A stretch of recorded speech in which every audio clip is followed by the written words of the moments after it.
เทียบเขา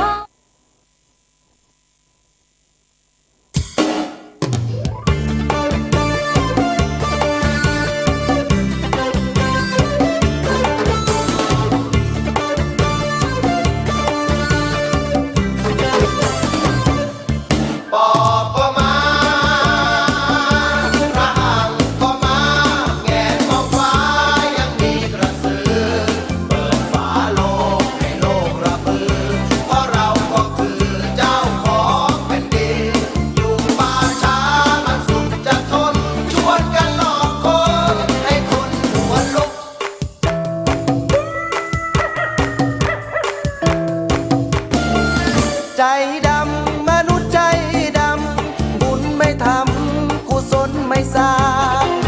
ยามจนขอตั้งหลายอย่างรวยขึ้นมาบ้างก็ไม่ว่างทำบุญ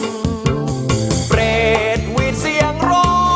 งกุมารทองทำหัวมูลผู้คนพากันวิ่งวุ่นหัวสุกหัวสุนตัวใครตัวมันออกก็มา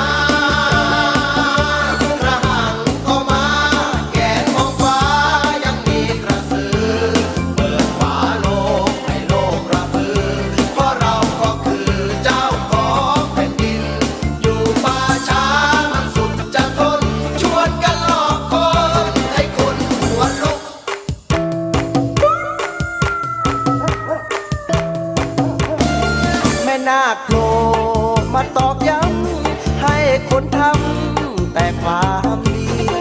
ฟังให้จบอย่าเพึ่งวิ่งหนีอันว่าความดีนั้นไม่มีค่ามาเริ่มเห่าหอนก้มตานอนคงไม่ไหวลุกขึ้นปลุกพระกันใหญ่คาถาอะไรมั่วได้มั่วเลยบอกก็มา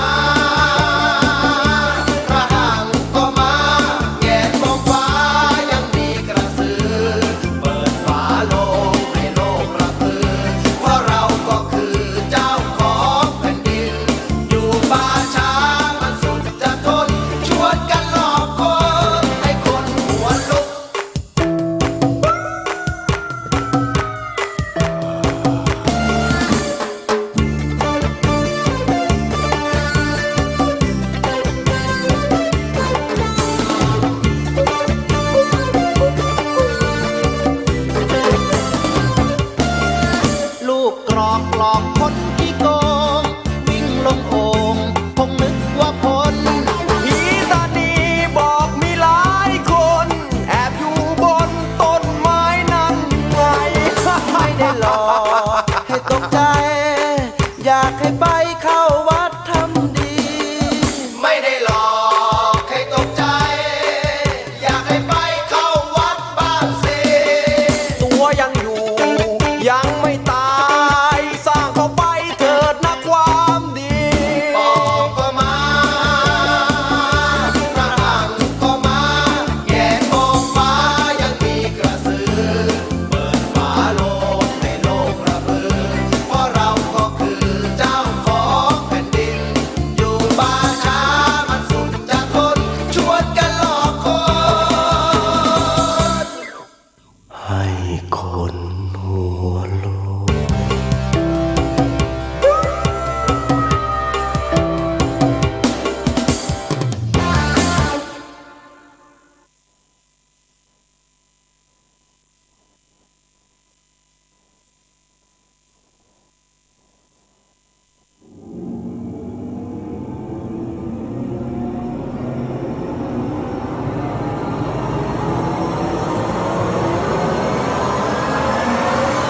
เดอะเฮียน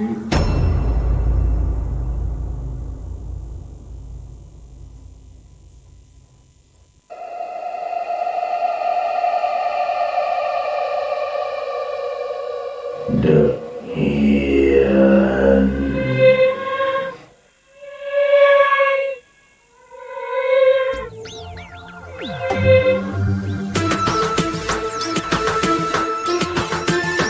ตั้งแต่ตอนเป็นเด็กจนวันนี้โตเป็น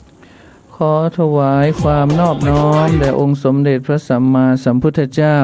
พร้อมด้วยพระธรรมและพระสงฆ์ขอถวายความเคารพพระมหาเถรานุเถระเจ้าคณะพระสังฆาธิการทุกรูปทุกองค์แล้วก็ขอเจริญพรศรัทธา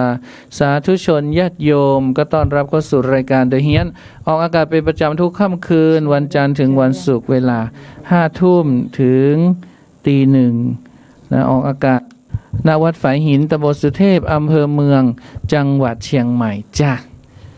วันนี้หูฟังเป็นเหมือนแตกต๊อบแทบอะไรมันพูดใกล้ไม่ได้มันดังเหรอดังต้องห่างๆนะต้องเอาเหมือนอาจารย์สมัครนะอาจารย์สมัครนี่ดังเลยไม่สนใจไม่อะไรคุยไปเลยนะ ก็วันนี้ก็พบกันวันพฤหัสบดีที่1 กรกฎาคม 2564 จ้ะวันนี้ก็ยังคงเป็นวันที่ดีนะวันนี้ก็ในอดีตก็เป็นวันเรียกว่าวันสถาปนาลูกเสือนะวันสถาปนาลูกเสือแห่งชาตินะก็คือเมื่อ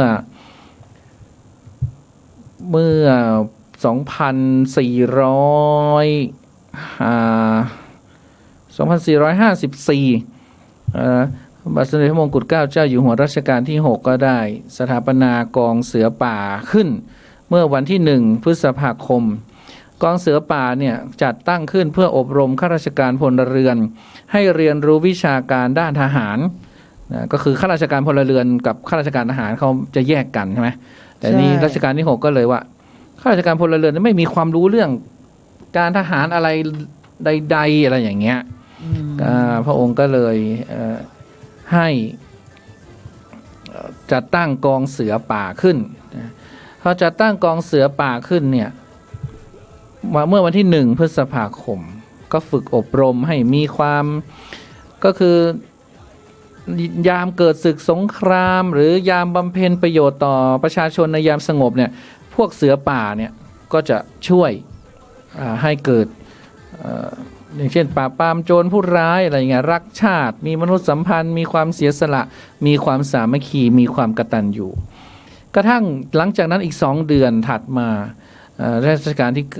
ที่ 6ก็ทรงเห็นว่าโอ้กิจการเสือป่าเนี่ยก้าวหน้ามั่นคงดีจึงมีพระบรมราชโองการจัดตั้งกองลูกเสือขึ้นในวันที่1 กรกฎาคม 2454 ซึ่งประเทศไทยเป็นประเทศที่3ของโลกในขณะนั้นที่จัดตั้งกองลูกเสือขึ้นต่อจากประเทศอังกฤษและสหรัฐอเมริกาและผู้ที่ได้ชื่อว่าเป็นลูกเสือคนแรกของประเทศไทยก็คือนายชับบุญนาคเนี่ยเป็นลูกเสือคนแรกแต่ยังไม่ได้เป็นเมื่อวันที่1นะเป็นลูกเสือเมื่อวันจันทร์ที่10 กรกฎาคมรศ130หรือพุทธศักราช2454ในขณะนั้นเนี่ยรัชกาลที่ 6เสด็จลงณท้องพระโรงพระที่นั่งอัมพรสถานแล้วก็โปรดเกล้าให้โรงเรียนมหาดเล็กหลวงจัดนักเรียนมหาดเล็กแต่งเครื่องแบบลูกเสือประกาศวันที่1เนาะประกาศวันที่1แล้วก็วันที่10ก็ส่งเรียกมหาดเล็กบอกมาใส่ชุดลูกเสือแต่งกันนะเพื่อว่าจะได้ทอดพระเนตรหลวงอภิรักษ์ราชฤทธิ์สอนเกตผู้ช่วยอาจารย์ใหญ่โรงเรียนมหาดเล็กหลวงจึงนำนักเรียนมหาดเล็กหลวงชับบุญนาคแต่งเครื่องแบบลูกเสือมาเฝ้าเมื่อทอดพระเนตรเห็นชับบุญนาคก็ตรัสรับสั่งว่าไอ้ชับเองหรอกหรือนายชับก็กราบบังคมทูลว่าพระพุทธเจ้าข้าแล้วก็ตรัสถามว่าเองท่องคำสาบานของลูกเสือได้หรือเปล่านายชับกราบบังคมทูลว่าข้าพระพุทธเจ้าได้ท่องมาแล้วและกล่าวคำสาบานว่าข้าขอสัญญาว่าข้อ1ข้าจะมีใจจงรักภักดีต่อบาทสมเด็จเจ้าอยู่หัวข้อ2ข้าจะตั้งใจประพฤติตนให้สมควรที่เป็นลูกผู้ชายข้อ3ข้าจะประพฤติตนตามข้อบังคับและแบบแผนของลูกเสือจากนั้นเมื่อทรงได้ฟังแล้วเนี่ยก็มีพระกระแสรับสั่งพระบรมราชโองการตรัสว่า ในหน้าที่ซึ่งข้าได้เป็นผู้ประสิทธิ์ประสาทลูกเสือของชาติขึ้นมาข้าขอให้เจ้าเป็นลูกเสือคนแรกของสยามตั้งแต่บัดนี้เป็นต้นไป นักเรียนมหาดเล็กหลวงชับบุญนาคจึงเป็นลูกเสือคนแรกของสยาม ต่อมาก็ได้เข้ารับราชการเป็นแล้วก็มีบรรดาศักดิ์และราชินีนามเป็นเสวกตรีนายลิขิตสารสนองนี่ก็เป็นเรื่องราวของลูกเสือที่เกิดขึ้นแล้วก็ลูกเสือกองแรกของไทยก็เกิดขึ้นเรียกว่าลูกเสือกรุงเทพที่หนึ่งแล้วก็ขยายไปตามโรงเรียนต่างๆนะจนเราก็คุ้นเคยกันดีอะลูกเสือเนาะเป็นลูกเสือก็ต้องไปเข้าค่ายเนาะนักเรียนทุกคนก็ต้องเป็นลูกเสือละออไม่เคยเป็นละออเป็นเนตรนารียุวกาชาติใช่ไหมใช่สมัยพ่อแม่ตอนเราเป็นละอ่อนเนี่ยตอนเด็กๆเนี่ยคือผู้ใหญ่เขาจะเป็นสมัยก่อนเนี่ยเขาจะเป็นแต่ลูกเสือนะลูกเสือชาวบ้านนั่นลูกเสือชาวบ้านก็คือนั่นแหละมันก็ต้นกำเนิดมาจากที่ตุ้นุกกล่าวเมื่อกี้เนาะมันก็ต่อยอดมาเรื่อยๆเลยก็เป็นลูกเสือชาวบ้านใช่ลูกเสือชาวบ้านมีหน้าที่คือถึงเวลาอาทิตย์หนึ่งพบปะสังสรรค์เดือนหนึ่งจะมีกิจกรรมใหญ่ยายฉันก็เป็นอ๋อเหรอเขาก็เป็นลำวงกันอะก็คือพบปะก็เป็นลำวงรอบกองไฟก็เหมือนกับว่าเขาเรียกว่ากระชับในหมู่บ้านหลายๆหมู่บ้านมารวมตัวกันแล้วก็กระชับสัมพันธไมตรีสมัยก่อนนั้นนะคนเรายังไม่เจอพบรักกันก็พบรักที่ลูกเสือชาวบ้านหรือจะมีกิ๊กมีกั๊กก็ลูกเสือชาวบ้านนั่นแหละไปไกลขนาดนั้นเลยเหรอโอ้ยเห็นแบบคือเราเอาเป็นเด็กก็เห็นไงเห็นเข้ามาทะเลาะกันมาตีกันไม่ได้ชอบสัมพันธ์อันนั้นเมียหลวงมาตามเมียน้อยมาอะไรกันก็ไม่รู้คือภาพที่เราเห็นอะแล้วข้อหนึ่งข้าจะจงรักภักดีต่อชาติอะไรไม่มีอ่ะมันมีตอนแรกไง อีตอนหลังนี่นั่งมองกันแบบโอ้โหแบบจะฆ่ากันตายอ่ะคือเราเห็นมาแต่เด็กว่าเอ้าทำไมนี่มันงานลูกเสือชาวบ้านหรืองานมาทะเลาะกันไม่เข้าใจมันไปอยู่ในเหตุการณ์นั้นทุกครั้งไปเนี่ยว่าระหว่างที่ก็คือสมัยก่อนมันก็นานๆเจอกันความบันเทิงอื่นๆมันก็ไม่มีเนาะไม่มีค่ะไม่มีโซเชียลไม่มีโทรศัพท์มือถือรัฐะกับประชาชนเขาจะเข้าถึงกันเนี่ยเขาก็ต้องอาศัยรวมตัวกันอาศัยกิจกรรมอะไรบางอย่างก็คือเขาก็จะมีลูกเสือชาวบ้านเขามีค้างเลยนะ2 คืน 3 วันหรือเขาจะมาตั้งแต่คืนวันศุกร์แล้วเย็นมาก่อนยายฉันก็มีนะยายฉันมีไอ้ปอกไอ้ไรผ้าพันคอลูกเสือชาวบ้านสีสีเลือดหมูอ่ะสีเลือดหมูขอบมีขอบแล้วเขาจะดูเท่มากเลยนะสมัยก่อนใช่ต้องเป็นลูกเสือชาวบ้านกิจกรรมเขาก็จะเยอะแล้วก็ร้องเพลงกัน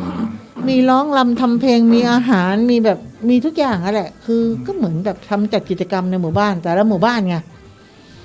ก็ลูกเสือเนี่ยก็คือเสียชีพอย่าเสียสัตว์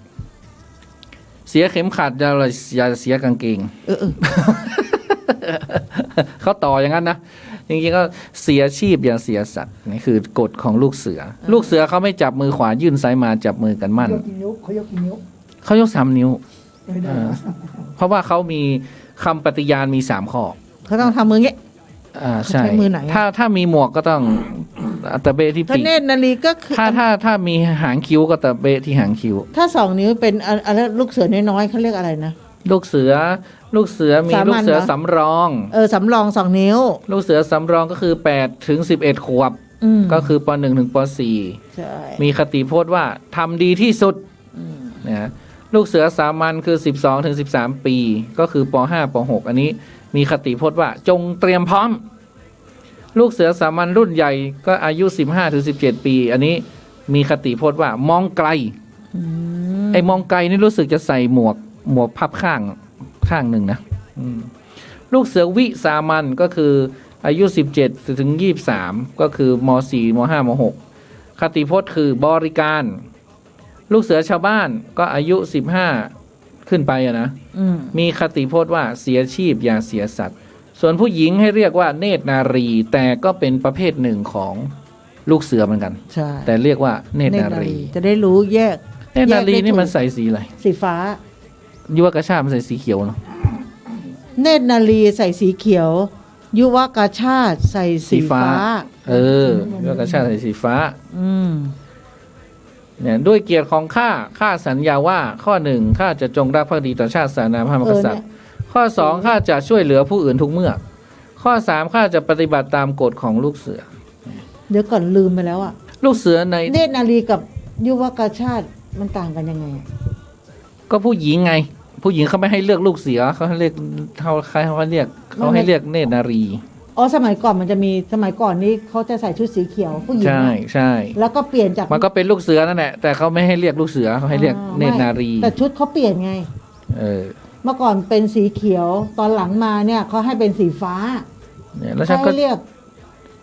จะเป็นหัวหน้ากองตลอด สมัย นะ ก่อนเรียกเนตรนารี แล้วก็จะ ตอนหลัง มีกองแมวกองอะไรไม่รู้อะเขา ตอนหลัง เขา เปลี่ยน ก็ มา ตั้ง สี ชื่อ ฟ้าเนี่ยให้เรียกยุวกาชาติ อืม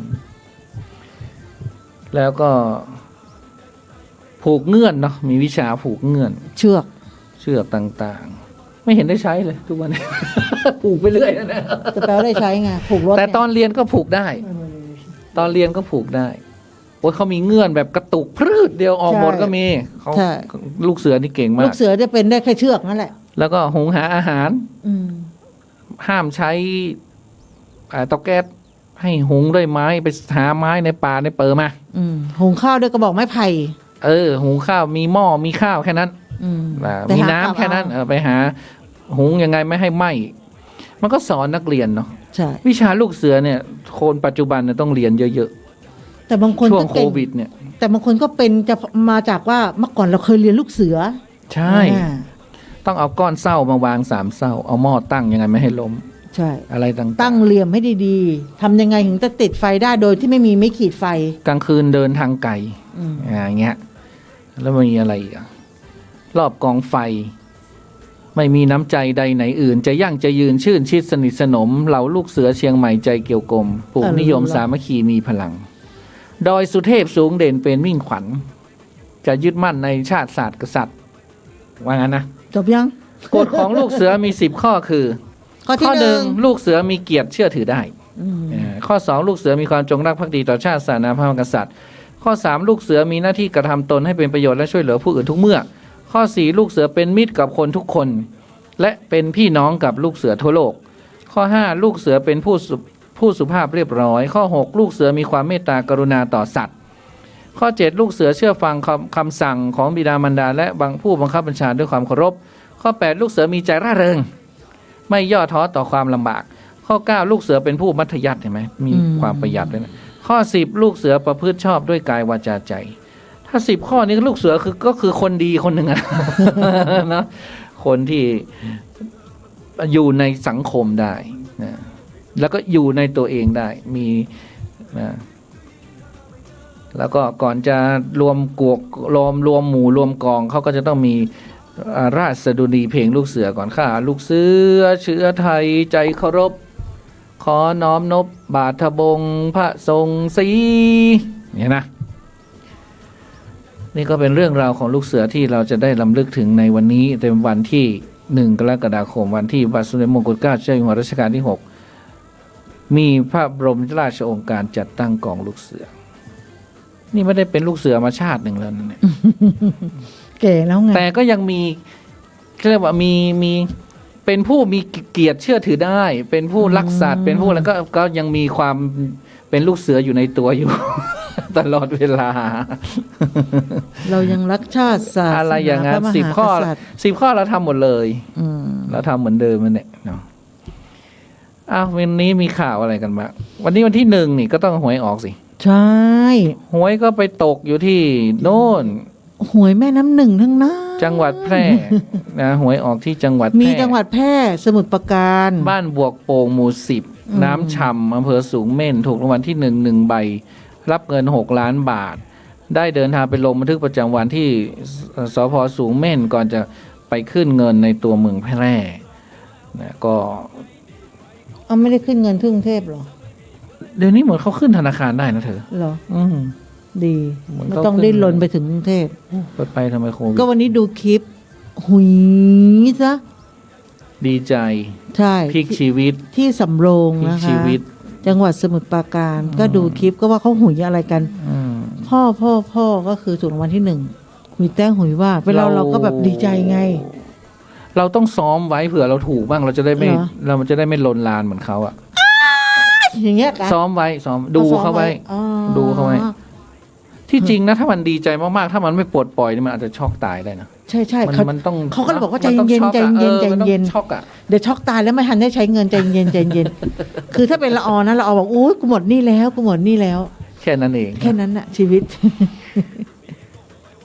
สพแม่แจ่มร่วมกับโรงเรียนแม่แจ่มดำเนินกิจกรรม เปิดโรงเรียน เปิดโรงรถ เปิดโรงเรียนเปิดโรงรถก็หมายความว่าเขาก็ไปตรวจไงตำรวจจราจรเขาก็ไปตรวจโรงเรียนว่า มีดัดแปลงไหมติดแผ่นป้ายไหมอุปกรณ์ครบไหมนี่ ไม่ต้องตั้งด่านแล้วก็ไปตรวจในโรงเรียนเลยก็จอดให้ตรวจง่ายดาย ใช่ แต่ดูสภาพรถแต่ละคันนี่ก็ เดี๋ยวนี้ก็คือเปิดทุกอย่างแม้แต่ทางการบอกว่าให้ปิดขายของไม่ต้องเปิดกัดนัดไม่ต้องเปิดนู่นนี่นั่น สร้างเขาก็เลยมีม็อบแม่ค้าเกิดขึ้นไงไม่ให้ขายเหรอแล้วกูจะเอาอะไรกิน แม่แจ่มมันอยู่ตรงไหนแ กูไม่ แจ่ สนใจกูจะขาย อ๋อแม่แจ่มอยู่นู่นดอยอินทนนท์นู่น อืม ที่ลำปางอำเภอเทิงก็ติดเชื้อเพิ่ม โอ้ แล้วเขาก็เลยตั้งด่านเกิดเลยมือเข้าเลย อืม ตอนนี้ก็ เกิดมด ที่อำเภอเทิงมีผู้ติดเชื้อจำนวน10 รายอำเภอเมืองเชียงราย2 รายอำเภอแม่สาย1 ราย เชียงของ1เวียงชัย1และในโลคอลควอรันทีน1มีผู้ป่วยสะสม997 ราย หายแล้ว756กำลังรักษาอยู่227 ราย เสียชีวิตใหม่1 ราย แล้วก็เสียชีวิตสะสม14 รายนี่ก็คือสถานการณ์ของจังหวัดเชียงราย ตอนนี้ใครไปเชียงรายเขาก็ต้องตรวจเข้มนะตรวจเข้มเลยตรวจเข้ม ส่วนเชียงใหม่ที่สะสมก็มีเพิ่มอีก6 รายนะตุก็คือโรงพยาบาลสนามไม่มีแต่หน่วยงานโรงพยาบาลรัฐเนี่ยมี38นะคะโรงพยาบาลเอกชน11 คนก็นอกนั้นก็ไม่มีก็คือยอดสะสมตอนนี้ก็คือ ผู้ติดเชื้ออยู่ในโรงพยาบาลเนี่ยมี49 ราย แต่ถ้าเกิดสะสมที่ทำสถิติไว้เนี่ยเขาเรียกว่า 4,100 มีผู้เสียชีวิต26 ราย ก็ตอนนี้ก็รู้สึกว่าเราก็ค่อนข้างเราคลี่คลายกันเองนะเขาไม่ได้คลี่คลายกับเรานะ ใช่ แต่หลังมอนี่รู้สึกจะคลี่คลาย ก็ต้องระวังเพราะว่าการกินข้าวหลังมอเนี่ยมันต้องเปิดแมสใส่กันนะ ฉันเห็นร้านส้มตำเนี่ยฉันตกใจมากเลย ทำไมอ่ะ คือตอนที่เข้าไปนั่งทุกคนปิดปากหมดเลย อือฮึ แต่พออาหารมาปุ๊บทุกคนก็ ก็ ต้ ต้ อ อง ง เปิ เปิ ด ดก็ต้องกินข้าวไง ใช่ แต่คันเนี้ย จะทำไงได้ มันก็ติดหลังชนหลังเลยไง มันเพราะนั้นต้องอย่าไปกินข้าวนอกบ้านบ่อย อืม ต้องค่อย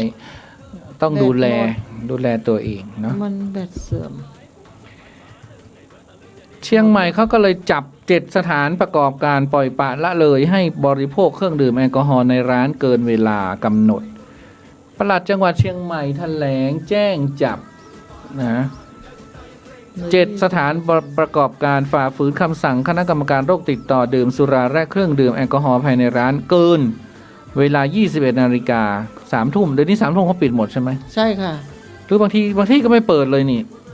คือ สัก ก็ เว คื ลา อ ก็ไม่ เชียงใหม่ เปิดนะ เนี่ยแถลงจับ7 สถานประกอบการปล่อยปละละเลยให้มีการบริโภคเครื่องดื่มแอลกอฮอล์ในร้านเกินเวลากำหนด อืม ก็ตอนนี้ก็คือโดนจับหมด อืม ก็คือ 5 ร้านแรกอยู่ที่เมืองเชียงใหม่ ใช่ เราก็ไม่อ่านชื่อเขาเนาะเดี๋ยวเขาจะเสียหาย 19 สพช้างเผือก1 ร้านก็ปรับในอัตราสูงสุดก็ 20,000 บาทนะตามมาตรา 51 พระราชบัญญัติควบคุมโรคติดต่อ ร้านสุดท้ายอยู่ที่แม่ปิงฟ้าห้ามอำเภอเมือง1 ราย อันนั้นปรับ 6,000 บาท เนื่องจากว่ามีผู้ใช้บริการน้อยใครมีผู้ใช้บริการมากก็จะปรับมาก แล้วแต่สถานการณ์ ทั้งนี้ก็เลยต้องเน้นย้ำร้านอาหารและสถานประกอบการนะว่า แชร์ของให้ปฏิบัติตามคำสั่งคณะกรรมการโรคติดต่อ ห้ามบริโภคสุราหรือเครื่องดื่มแอลกอฮอล์ในร้าน และบริเวณต่อเนื่องอย่างเคร่งครัด เพื่อให้การควบคุมและป้องกันโรคติดเชื้อโควิด -19 เป็นไปอย่างมีประสิทธิภาพ โดยให้ร้านจำหน่ายอาหารและเครื่องดื่มเนี่ยได้รับอนุญาตจากกรมสรรพสามิตสามารถบริโภคเครื่องดื่ม ในร้านหรือบริเวณต่อเนื่องได้ถึง 21 นาฬิกาและให้ปิดร้านในเวลา 22 นาฬิกา 30 นาที 4 ทุ่มเกิงต้องปิดแล้ว แล้วก็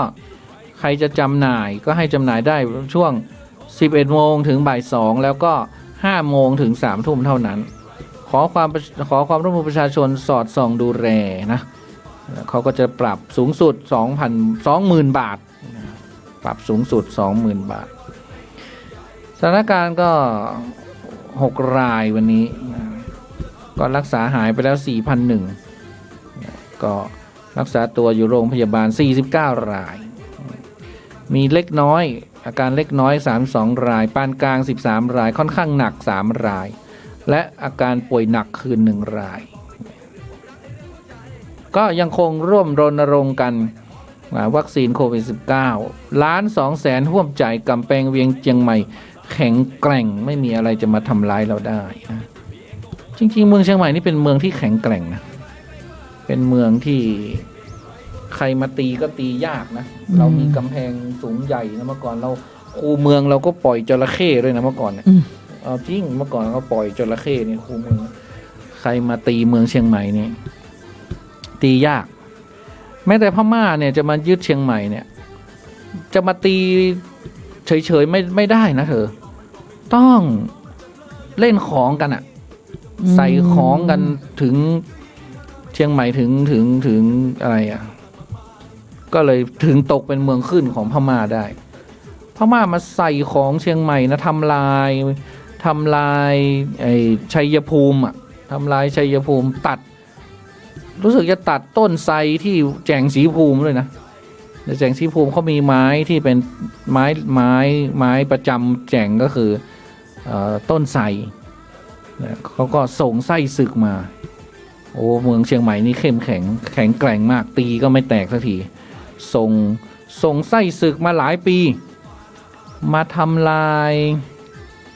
มาตัดต้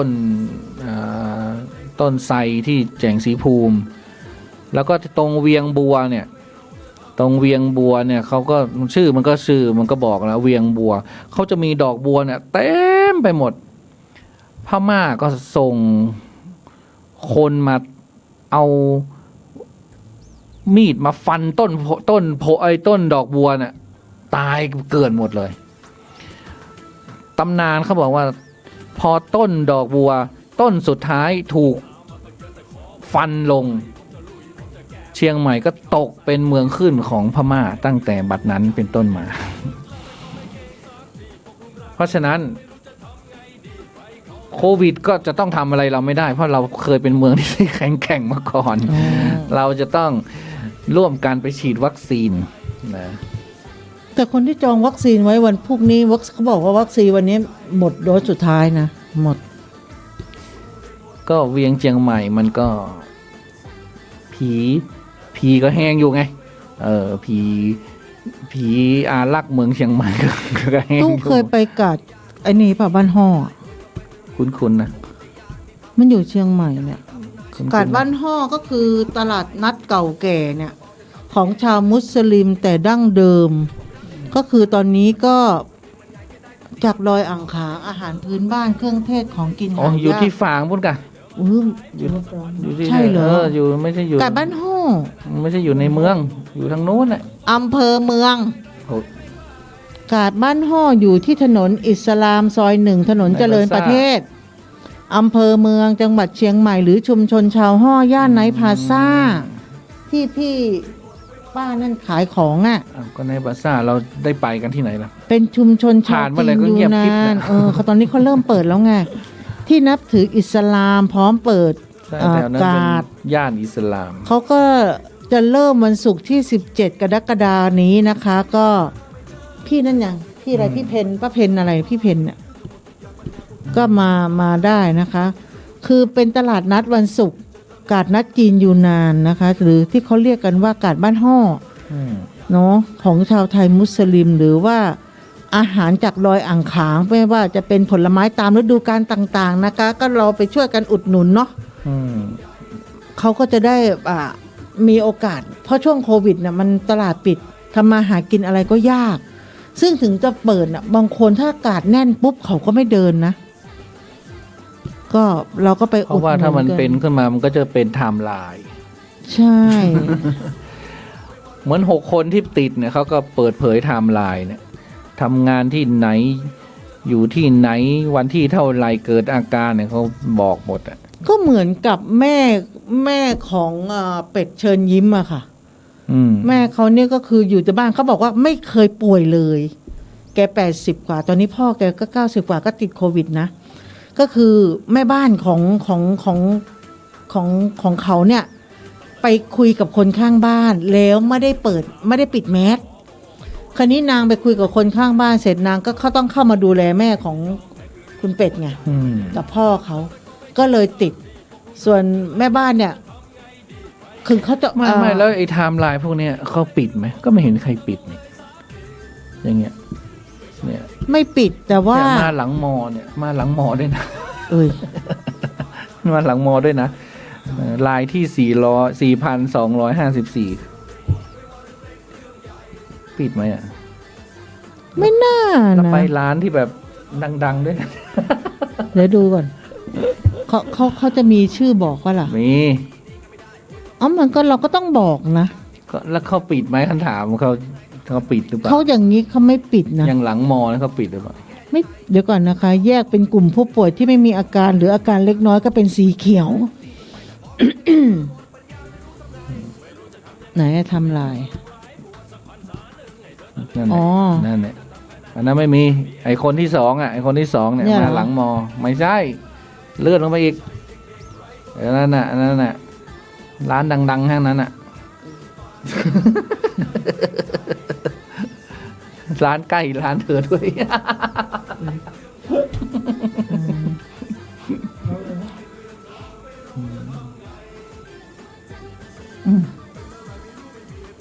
28นะ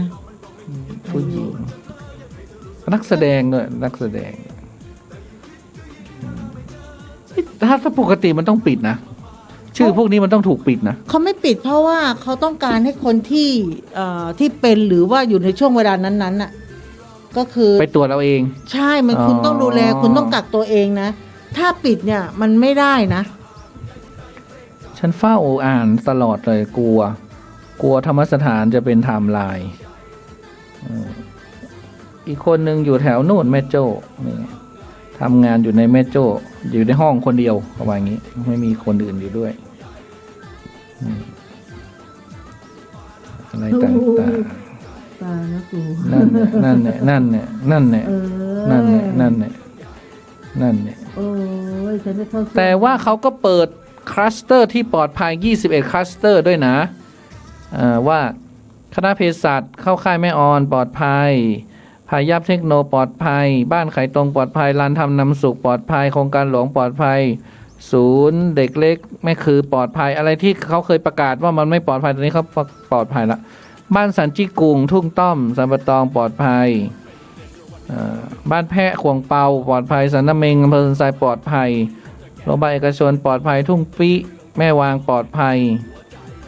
บ้านไร่หันแก้วปลอดภัยกองบิน41ปลอดภัยโลตัสลมโชคปลอดภัย มันก็ต้องบอกว่าประกาศไอ้ที่ปลอดภัยด้วยสิเนาะไม่ใช่ไปประกาศแต่วันนี้ก็ไม่ปลอดภัยนี่ก็ไม่ปลอดภัย คือตอนนี้เราจะไปไหนในทุกอย่างต้องปิดแมสหมดจะคือ ใช่ จะไปกินอาหารที่แบบมันใกล้กันมันก็เสี่ยงนะ เพราะตอนนี้มันกลายพันธุ์สิ่งที่น่ากลัวที่สุดคือมันกลายพันธุ์ นี่มันมีไทม์ไลน์อยู่คนหนึ่งที่เป็นเพื่อนคนที่รู้จักกันอะเพื่อนเขาเป็นผู้ช่วยเป็นบุรุษพยาบาลตอนนี้ลาออกจากบุรุษพยาบาล เพราะเขาบอกโควิดมันเยอะมากเขาปิดข่าวกันคราวนี้เขาก็ไลน์มาบอกเพื่อนเขาก็บอกว่า มันอยู่โรงพยาบาลดังนี่แหละเยอะมากๆพวกหมอเนี่ยเป็นเพียบเลย แล้วก็ตอนนี้ก็เอาหมอมาเสริม ก็ เสร็จ ฉีดวัคซีนยี่ห้อหนึ่งไง คือฉีดไปแล้วก็ติดนะคะ ติดหมอเหมอติดกันหมดทุกคนเลยตอนนี้นะ แล้วก็เขาก็กลัวเขาเลยออกจากโรงพยาบาลตรงนั้น ออกงานเลยกูไม่ทำงานแล้วกลัว แต่แล้วพยาบาลบุรุษพยาบาลไม่พอเรียกกลับเพื่อจะให้ไปทำงานเขาไม่กลับ เขาบอกตอนเนี้ยทำอะไร เสี่ยง ก็ เกินไป ทำอะไรก็กลัวหมดเขาบอกมีอยู่อาชีพหนึ่งที่ไม่น่ากลัวเลยแล้วไม่มีข่าว อาชีพอะไรรู้ไหมเขาบอกว่า กูจะไปบวช มึงเคยเห็นพระติดโควิดไหม ก็ทำไมพระไม่ติดเนาะ ก็เลยบอกว่ามันก็เลยให้ดูไลน์มันบอกว่ามันจะไปบวชพี่พี่หน่อย พระไม่ติดโควิดวะ ทำไมอ่ะ ก็พระไม่ได้ไปไหน พระก็เจอคนเยอะนะ แต่พระก็ระวังตัวสวดเนี่ย พระก็ใส่แมสแต่เวลาฉันข้าวจะมีญาติโยมที่ไหนมานั่งฉันกับพระล่ะ คือพระรักษาระยะห่างกันอยู่แล้ว ใช่ แล้วก็พระเดี๋ยวนี้ก็คือกุฏิใครกุฏิมัน เพราะปกติก็อยู่กันอย่างนั้นอยู่แล้ว ใช่ พระก็เลยไม่ติดไง คือพระเนี่ยได้ distancing อ่ะ social distancing มาตั้งนานแล้ว ไม่คุกคีกับญาติโยมมาตั้งนานนมแล้ว ถึงจะมีญาติมาก็นั่งไกล ญาติโยมมาหาก็นั่งไกล ไปนั่งรวบอาสนะก็ไม่ได้ ใช่ เป็นบาปมันก็ ใช่ ก็ต้องนั่งไกลๆกัน อย่างน้อยก็ห่าง2 เมตรละ ห่างแน่นอน น้ำลายก็ไม่ตกใส่กัน เออ อย่างนี้เป็นต้น ก็ เพราะ เล ฉะนั้น ย social distancing นี่ พระมาอันดับ พระ หนึ่ง เนี่ย แล้ว ทำมานานแล้ว ใช่ เพราะพระก็มีโรคส่วนตัวของเขาอยู่แล้วกุฏิใครกุฏิมันใช่ไหมคะ แล้วก็เขาบอกว่า ใช่พระทำไมไม่มีโควิด มันลาออกงานมันจะไปบวชอ่ะ คือมันบอกว่ามันเครียดไง คนที่เขาเครียดเรื่องโควิดนี่เยอะนะตุ๊ถึงขั้นฆ่าตัวตายนี่ก็เยอะนะ จริง เพราะ1เขาตกงาน2เขาหาทางออกไม่ได้ ตายดีกว่า จะไปหาผู้คนหรือจะไปรักษาไป คนกลัวก็กลัวนะกลัวจนขึ้นสมอง อยู่ก็ตายทั้งเป็น คนไม่กลัวก็คือปล่อยปละ อันนี้ไม่ใช่สนับสนุนให้ทุกคนไปตายนะไม่ใช่นะ ไม่ใช่ พูดถึงว่าเข้าใจความรู้สึกของเขา ใช่ ว่าเขาคิดอย่างนี้แต่ เพ จ ราะว่า ริงๆมันคิดอย่างนั้นมันก็ไม่ อย่าง ถูก ที่เป็นข่าวอ่ะ อืม 1ไม่มีงานทำ2นะเขาเครียดที่ไม่มีเงินที่จะชำระ อืม ไม่ว่าจะเป็นค่ารถค่าบ้านที่เขาต้องผ่อนส่งหนี้สินตังหากเนี่ย อืม ค้าขายก็ลำบากค้าขายก็ไม่ได้1โควิดเขาถึงได้ฆ่าตัวตายที่มีข่าวล่าสุดนี่ไงว่า เครียด เพราะว่าเขาจะมายึดรถ จริง เนี่ยความเครียดความสะสม แต่หลายบริษัทสถาบันการเงินเขาก็เห็นใจนะเขาก็ค่อนข้างจะ แต่ก็ อารมณ์อร่วย อารมณ์อร่วย แต่บางอันก็ยังไม่อารมณ์อร่วย คือบ างอันก็ลดดอกเบี้ยอย่างกยศอะไรนี่เขาลดหมดแล้วนี่ เขาลด แต่บางบริษัทก็ไม่ ไม่ บางบริษัทก็ยังทำเหมือนเดิม ใช่ เออ คือยังปกติเหมือนเดิม คุณ อะไร เคยจ่าย อย่างนั้น ยังไงก็อย่างนั้น อะไร นะ อ คะ ย่างนั้นเนี่ย เพราะว่าเรารู้ดี มันเหมือนฟองสบู่แตกเลยนะ ใช่ เหมือนปี 4041 เลยเนี่ย อืม บรรยากาศนะฉันดูแล้ว คือมันแย่ด้วยแล้วไหนจะไปไหนมันแล้วถ้าไอปี4041เนี่ยตุ๊มันน่ากลัวในเรื่องเศรษฐกิจ ใช่ แต่ไปไหนมาไหนได้ ใช่ แต่ตอนนี้เศรษฐกิจไม่ดีไปไหนมาไหน ก็ ก็ ไม่ ลำบาก ได้ อ จริงจริงจริง มันแย่ยิ่งกว่ายุคฟองสบู่แตก ฟองสบู่แตกเนี่ยมันลอยตัวแล้วก็น้ำมันก็เพิ่มขึ้นราคา ใช่ แก๊สขึ้นราคา ฉันไปทัศนศึกษาตอนเด็กๆนะตอนอยู่ม .4 ม .5 เนี่ยจ่ายแค่500อ่ะ อืม ไปเป็นโอ้โหเป็นอาทิตย์อ่ะ อืม นอนวัดอ่ะแล้วก็อะไรต่างๆเนี่ยนะ สมัยก่อนเที่ยวเขานิยมนอนวัด ชิง นะ ฉับทัวร์น่ะ ใช่ 500 บาท อืม โอ้โหไปจนนู่นน่ะประจวบคีรีขันธ์นู่นน่ะ ไป ไป ได้ เที่ยวแดน ทุกที่ เนรมิตสวนสยามไปหมดอ่ะ อืม อะไรอีกอันหนึ่งวะอยู่แถวฟิวเจอร์พาร์คอ่ะแดนเนรมิตสวนสยาม กำลังคิด อะไรเดอะเวอร์อะไรนะ The Vertage เหรอ ไม่ใช่สวนสนุกสิอะไรเวอร์เนี่ยอืม อะไรVertage ก็ที่มีสวนน้ำไม่ใช่เหรอ ไม่รู้ละนั่นแหละ ใช่ไม่ ก็ มี คือไป ส เที่ยว ำ นั่นแหละแล้วพอเขาเศรษฐกิจไม่ดีปุ๊บฉันจำได้ตอนเด็กๆเนี่ย เอาแค่ตลาดแฮปปี้แลนด์เจ๊งอ่ะ แฮปปี้แลนด์เนี่ยแฮปปี้แลนด์นี่ดังมากนะ ดังมาก ดังมากแฮปปี้แลนด์เนี่ยเป็นเขาเรียกว่าย่านเศรษฐกิจใหม่เลยอะ ใช่ แฮปปี้แลนด์นี่นะ ใช่ อืม มีทุกอย่างครบครันอยู่ในนั้น ตอนเด็กๆ ตอนฉันจบม .6 ฉันจำได้กลางคืนเนี่ยจะมีมิวสิกวิดีโออ่ะ อืม แล้วก็มีไอ้เทปตลกอ่ะวนให้ดูไปน่ะ เพลงนั่นก็ดังช่วงนั้นน่ะไอ้โบลักสีดำอ่ะสิริพรน่ะฟังอยู่นั่นน่ะวนไปวนมา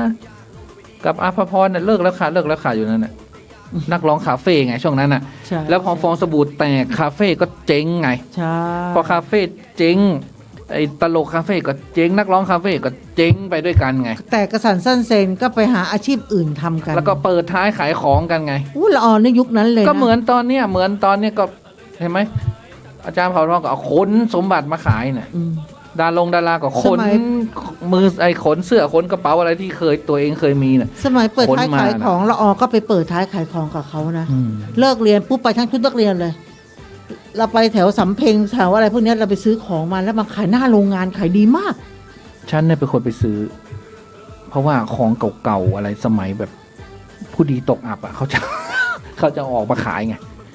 แหวนแบบ ตอนนี้หรือตอนนั้น ตอนนั้น อ๋อ ตอนนั้น แต่ตอนนี้ถือใครอะไรมาขายเราก็ไม่มีตังค์ซื้อนะ ก็แพงนะ เพราะมันไม่มีทั้งสองทั้งคนซื้อคนขายตอนนี้ อืม ตอนนี้ก็แค่ว่า อาหารพวกอาหารอะไรเนี่ยอยู่ได้ อืม แต่ถ้าอาหารฟุ่มเฟือยก็อยู่ยาก ตอนนั้นเนี่ยที่ดินเขาก็เจ๊งเนาะ อืม พวกอสังหาริมทรัพย์อะไรเจ๊งเป็นแถบเสร็จแล้วก็มีรัฐบาลหนึ่งไงเข้ามากอบกู้ เราก็คิดว่า เดี๋ยวมันก็คงจะดี อืมไม่ได้ไว้ว่ากรุงศรีอยุธยาไม่สิ้นคนดีอะว่างั้นเถอะไม่สิ้นคนมีความสามารถอะเดี๋ยวเราก็ทนไปหน่อย ผ่านพ้นวิกฤตตรงนี้ไปให้ได้ เออ เราอยากให้หาคนดี เมื่อกี้ฉัน ศรี อ่าน อยุธยาได้แล้ อ่าน ว เฟซมาเมื่อกี้ชีวิตอย่าติดหรูลุงตู่ยังอยู่อีกนานบอก เออ โอ้เป็นข้อคิดที่ดีอ่ะ เออ เป็นข้อคิดที่ โอ้เราอย่าติดหรูนะต้องอยู่แบบพอเพียงอยู่แบบอะไรอ่ะ อยู่แบบ คุณลุงยังอยู่อีกนาน อยู่แบบ คือถ้าพูดว่าอยู่แบบ พอเพียงก็ไม่ใช่ สมัยปีนั้นเนี่ยบางคนอาจจะเกิดไม่ทัน อืม ต้องมีคนรุ่นชั้นขึ้นไปเนี่ย เกิดทันว่าฟองสบู่แตกนะมันเป็นยังไงมันไอมิวสิกวิดีโอกลางคืนพวกนั้นนะถูกปิดหมดนะ ใช่ รายการทีวีก็เหลือเที่ยงคืนมั้ง ใช่ ปิดหมด ใช่ใช่ ปกตินี่ตอนเช้า ก็ เธอก็เลยปิดหมด ก็ตู้เอื้อไง DVD นะ เออ CD ตู้เอื้อ วิดีโอ ตู้เอื้อตู้ ช่วงนั้นหมด ใช่ตู้อะไรนะ ยุค 90 หมด อืม ก็เลยยุคไอ้ตอนนั้นมันเหมือนกับหมด 90 ละห ตู้ มด อูดตู้เอื้อก็คือเมื่อก่อนก็ทำพวกนี้มาก่อน ตู้ นะ อูดทำ MP3 ใช่ ทำประเทือง ปั๊มประเทืองปั๊มมาเยอะ เออเนี่ยมันแต่ตอนเนี้ยเราก็จะต้องเปลี่ยนนะ ตอนนี้ยูทูบเบอร์ก็จะเอาตัวเองไม่รอดนะ ขนาดยูทูบเบอร์นี่เป็นอาชีพใหม่นะ ก็คือถ้าใครดังก็อยู่ได้ ยังจะอยู่ไม่รอดอ่ะเนี่ย เออถ้าเขาทำงานอย่างเดียวตู้มันจะอยู่ยาก บางคนก็ต้องมาขายน้ำพริกขายปลากรอบขายแล้วก็ขายไป ก็นี่ไงแดงบูรพาที่เป็นเพื่อนในเฟซพอตอนนี้ไม่มีกำกับที่แกกำกับหนังเรื่องตุ๊กตาผีหรือตุ๊กตาอะไรอะที่นางเอกหลานของอาจารย์ภัสกรเป็นนางเอกเนี่ย อืม แกยังมาขายน้ำพริกเลย เอาก็ขายสิ คือขายดีด้วยนะ ช่วงโควิดตำน้ำพริกขายอะน้ำพริกตาแดงน้ำพริกปลาร้าน้ำพริกหลายๆอย่าง เหมือนพี่ม้าก็มาขายห่อหมกอะนะ ห่อละ80 บาท น่ากินเหมือนกันนะ ห่อหมกโบราณ ตอนนี้ร้านอาหารก็เจ๋ง เจ๊งค่ะ ร้านอาหารใหญ่ ก็คือร้านอาหาร ไปนั่งไม่ได้ นั่งไม่ได้ เหมือน ไม่มี กับ ตังค์ไปนั่งด้วย เหมือนกับมีอยู่ร้านหนึ่งชื่อร้านเราออกจำไม่ได้เนาะเขาขายเป็ดย่าง ปกติเขามีสาขาเยอะมีร้าน แต่ตอนนี้คือต้องมาขายข้างถนน ซึ่งวันหนึ่งเนี่ยเป็ดย่างของเขาเนี่ยเหมือนกับเขาใช้หมุนเนาะ เขาใช้เป็ดปักกิ่งเขาบอกหนังกรอบนอกนุ่มในเหมือนกับหมูหัน วันหนึ่งคุณจะมาสั่งหน้าร้านไม่ได้ คุณต้องจองล่วงหน้า อยู่เชียงใหม่เนี่ยเหรอ โอ้ยกรุงเทพอยุธยา อ๋ออยู่ แต่เขาส่งทั่วประเทศ สั่งได้ สั่งได้ตัวละ380 250แล้วแต่ไซส์ตอนนี้250หมดมี300กว่าบาทก็คือน่านะแบบน่ากินมากกรอบดูแบบเขาสับไปนี่นะหนังกรอบมาก ก็อั เขา นนั้ ก็ นไง ขายเป็ดสดด้วย นิวไอ้นิวอ่ะ นิวจิ๋วอะเหรอ ปิดไปแล้วน่ะ เอาปิดแล้วเหรอ ร้านกาแฟมันปิดแล้วนะ อ๋อเหรอ ขวานั่นน่ะขวาหอมหัก อ่า หอมฮึกเนี่ยปิดไปแล้วเหรอ ไม่มัน ป มี ระกาศปิดวันนั้นแล้ว อ๋อก็เหมือนของโน้ตอ่า โอ้อันนั้นไปก่อนแล้ว ไป ไอติม ไอติม ไอติมไปแล้วโอ้เนี่ยใจหายนะ ใช่ร้านดังๆนี่ ใจ ปิด หาย เยอะ คือถ้าร้านดังละที่แพงเนี่ยอยู่ยาก ในฐานะที่เป็นตุ๊เจ้าเนี่ยก็ไม่รู้จะแนะนำอะไรนอกจากว่าไหว้พระสวดมนต์แค่นั้นน่ะ จะช่วยท่านได้ บุญเท่านั้นน่ะจะพาท่านรอด อะไรที่ไม่ดีเบาได้เบา อืม จริง อะไรเบาได้เบา ถ้าตามโหราศาสตร์ช่วงนี้ดาววิปริตยังอีกนานอ่ะ ทั้งเดือนกรกฎาเนี่ย ท่านประมาทไม่ได้เลย ชีวิตยังต้อง ดิ้นรน ต่อสู้ดิ้น คือมัน รน เหมือน เอาทั้งเรียกว่าทั้งทางลับก็คือสวดมนต์ไหว้พระมูเตลูอะไรทำไปให้หมด อ่า แล้วมันถึงจะไปรอดเอา คือมัน ข้างหน้านู่นน่ะ เขาเรียกว่าหืดขึ้นคอ จริง เหมือนจมูกปิ่มน้ำขึ้นมาแค่มี เกร็ ล ง มหายใจเท่านั้นเองให้มันรอดไปวัน เราพูดเหมือนเจอตัวด้วยตัวเองเลย ๆ เนาะ ก็เจอด้วยตัวเองในตอนเนี้ย แล้วต้องถามเลยนะครับว่า คือเราจะมาฮึกแบบสมัยก่อนก็ไม่ได้ร่าง เราก็แก่ลงทุกวันใช่ไหมเราจะแบบ เธอแก่คนเดียวฉันไม่ได้แก่ เออ มันแก่ลงทุกวันแล้วเราก็แบบร่างกายเราก็ไม่แข็งแรงอะถดถอยอันนี้ปอยอย่างปอยถามนะทำไมหยุดบ่อย ต้องถามด้วยนะคะ ว่าอายุเท่าไหร่แล้ว จะมาแบบเมื่อก่อนตี3ตี4ยังหลั่นล้าตี5ยังแบบ แล้วก็ตายไวกันพอดี อย่างเมื่อก่อนเนี่ยยังหลั่นล้าได้อ่ะ คือตอนนี้เรารู้สึกได้เลยเวลาเราทำเยอะขึ้นหรือว่าตั้งแต่เช้ายันดึก4-5 ทุ่มเนี่ยแล้วตื่นเช้าอย่างก่อนไม่ได้แล้วนอนดึกไม่ไหว ร่างกายมีความรู้สึกว่ามันเพลียโคตรทำไมเมื่อก่อนเราอยู่ได้นะตี4ตี5ยังหลั่นล้าได้แถวหน้าเซเว่นเดี๋ยวนี้ทำไม่ได้ ทำไม่ได้จริงๆ อย่าหาทำด้วยนะ อย่าหาท ทำไม่ได้ ำเดี๋ยวจะมา จริงๆ เป็นอะไรไป ก็คือเราเลยอธิบายว่า ตอนเนี้ยเซฟร่างกายเรา เราต้องหันไปมองคนข้างๆนะตุตอนเนี้ย ว่าเขาจะไม่พูด แต่เราดูอาการเขาว่าเขาไม่ไหว ก็พักสักวันหนึ่ง จริงไม่ไหวก็พัก ดีกว่าสู้ต่อไป ฝื ฝืน น ไป ไป มันก็ไม่คุ้มกับร่างกายที่ต้องหยุดหลายวัน เนาะ เขาไอ้พอก็เลยเข้าใจว่าอ๋ออันนี้มันคนละรุ่นแล้วไง เราทำอย่างนั้นมาเยอะแล้วไง เราเจอมาเยอะแล้ว ใช่ อะไรที่เบาได้เบา เบาได้ไหมเบาหมายความว่า ทุกๆ อย่า เรื่อง อย่าไป นะ ฟุ้งเฟ้ออย่าไปใช้ชีวิตเหมือนเดิม ใช่ อะไรต้องดูตามความเป็นจริงอะว่าตอนนี้มัน เขา เป็ เรี น ยก ยั ว่าง ดูห ไง น้างาน มันเป็นยังไงคนติดขนาดไหน ใช่ เศรษฐกิจพังขนาดไหนการท่องเที่ยวพังขนาดไหน ใช่ เราก็ต้องอยู่ให้ได้คือไม่ต้องไปฟูมไฟายไง แต่ไอใบด่างนี่ยังไปได้นะ โอ้ตอนนี้ละกำลังแบบ เพราะอันนั้นทำอันนี้คือไม่รู้อะ เออ เห็นอะไรด่างนี่คือ อะไรด่างไปได้อะ เออ เห็นไหมใน เข้าไปป่าเลยตุ๊ก ในความมืดมิดสนิทเนี่ยมันก็มีอะไรด่างๆเนี่ยพอช่วยเราได้เห็นไหม เออ ก็มองดูว่า อะไรด่างอะตอนนี้อะไรก็ด่างไปหมดแล้วเนี่ย มองดูว่าเราเหมาะกับอะไร ลองหาดูลองเปลี่ยน อย่าไปเป็นเต่าล้านปี คือ เปลี่ยนชีวิตแต่ละ เรายังไม่ต้องไปคาดหวังว่าเราจะได้ราคาดี เออ ๆแค่เอามาสะสมไว้ เขามีเรามีแล้วเราก็โชว์กันใน เป Facebook ลี่ยนกันไป เปลี่ยนแลกเปลี่ยนสิกันเขาเข้าป่ากันนะตุ๊เพื่อไปหากล้วยไม้ด่างกันเนี่ย แล้วเขาก็จะไปถ่ายรูปมา อันนี้พอมีราคาไหมอยู่ในป่านะยังไม่ได้ขุดนะ เดี๋ยวนี้มีกะเพราด่าง อี เมื่อเช้ามีข่าว กะเพราด่าง กล้วยด่างหลบไป กะเพราด่างมาก ะเพราด่าง กล้วยด่างนี่ต้นละเป็นล้านนะตุ๊ อันนั้นเขาต้องสวย อุ้ยคือถ้า แต่ไม่สวยก็เป็นหมื่นนะเป็น ใช่ พันนะ เป็น ก็ได้ แสน ก็มีราคาว่างั้นเถอะ คือแม่มันเนี่ยล้าน อีลูกหน่อมันน้อยๆแสน กัญชัยบอกมันบ้าไปแล้วโหนกระแสออกอ่ะ เพราะว่าก็ต้องเตือนด้วยเผื่อบางทีพอมันช่วยกันปลูกช่วยกันหาเดี๋ยวมันก็กลายเป็นของหาง่ายใช่ไหม เดี๋ยวราคามันก็ตก เพราะฉะนั้นเราต้อง คือ ช่วงนี้ต้องอะไรอะไรได้คว้าได้คว้า เอาก่อนอย่า เอฟได้เอฟ เอฟได้เอฟไปก่อน คือตอนนี้ก็เหมือนกับพระ เพราะเดี๋ยวราคามันตกไง ตุมันเหมือนกับพระความพึงพอใจในการเสนอราคา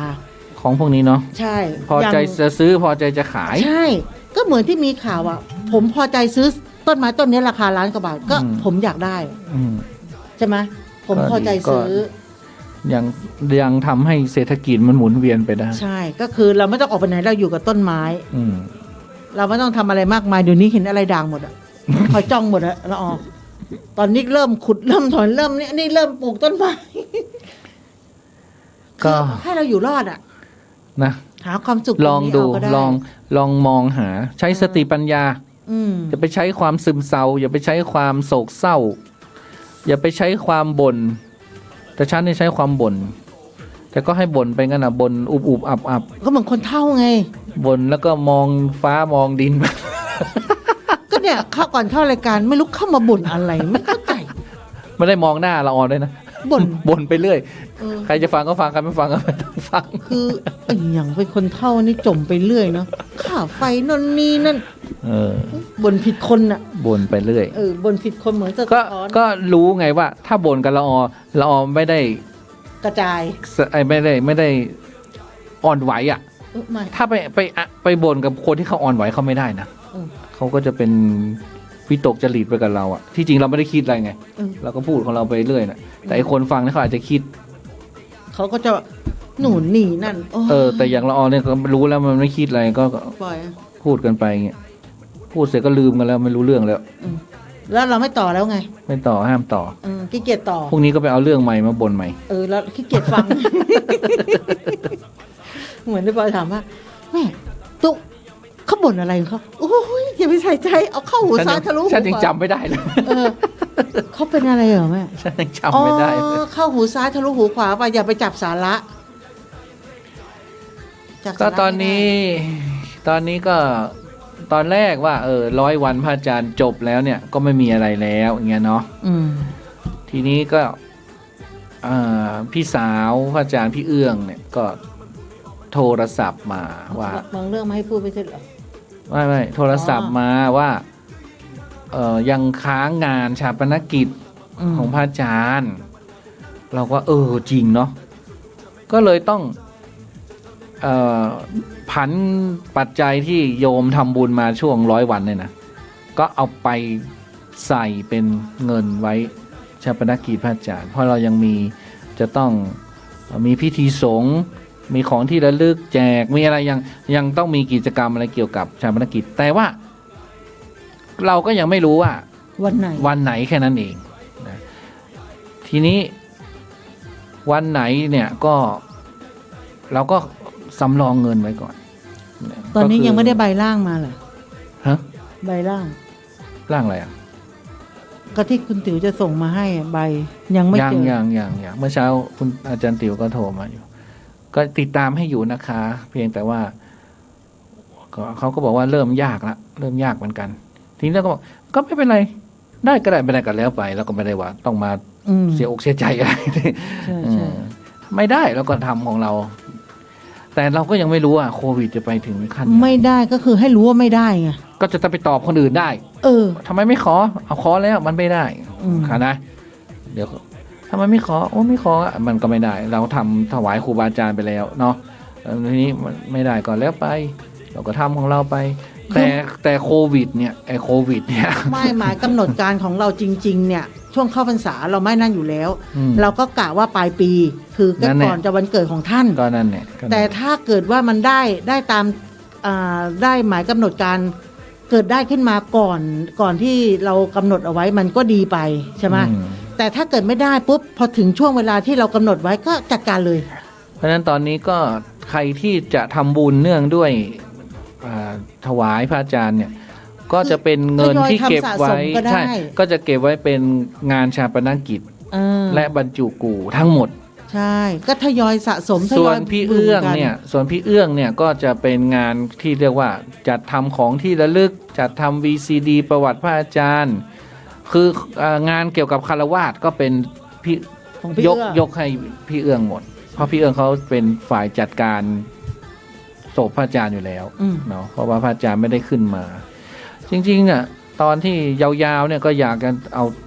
นำท่านขึ้นมาเหมือนกันเนี่ยแต่มันดูแล้วมันก็ ถ้าขึ้นมานี่ก็ต้องเผานี่แล้วก็ต้องจัดนี่อะไร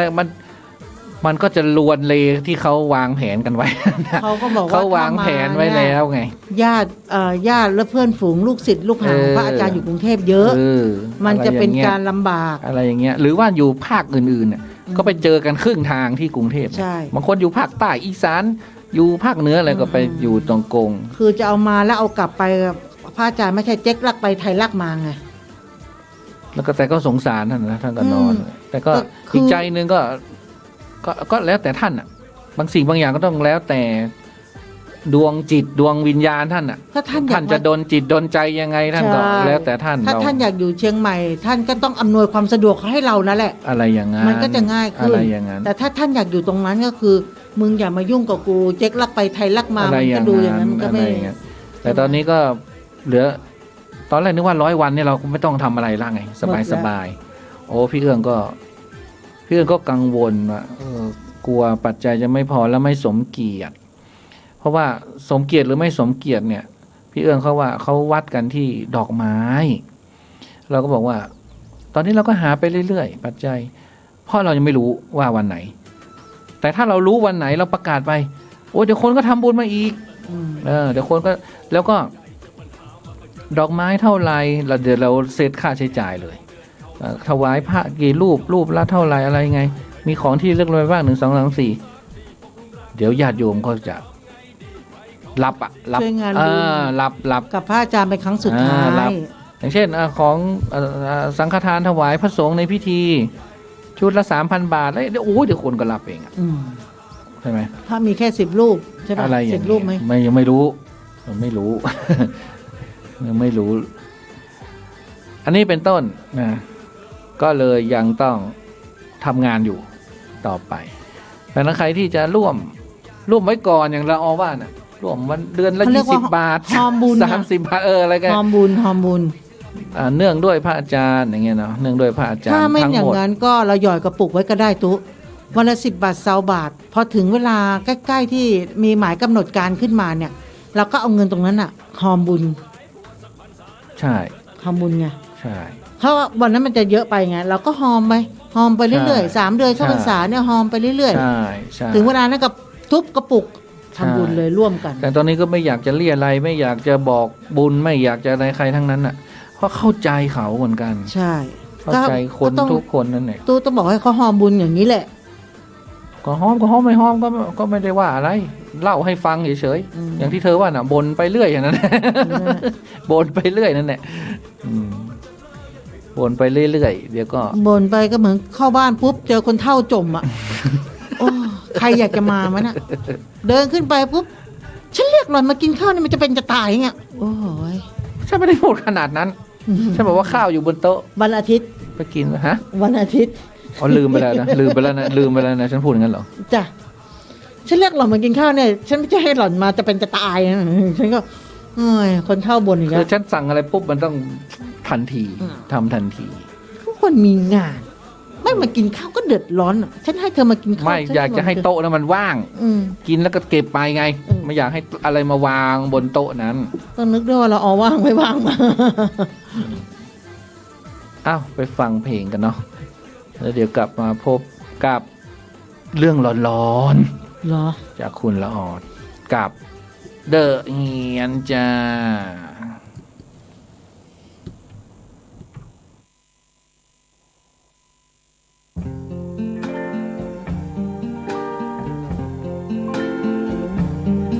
I see trees of green, red roses too. I see them bloom for me and you. And I think to myself, what a wonderful world.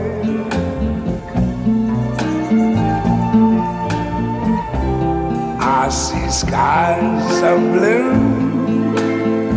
and clouds of white, the bright blessed day, the dark sacred night. And I think to myself, what a wonderful world.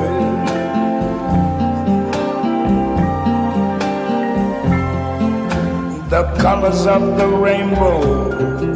so pretty in the sky, are also on the faces of people going by. I see friends shaking hands, saying how do you do. They're really saying I love you. I hear babies cry, I watch them grow. They'll learn much more than I'll ever know. And I think to myself, what a wonderful world. Yes, I think to myself, what a wonderful world.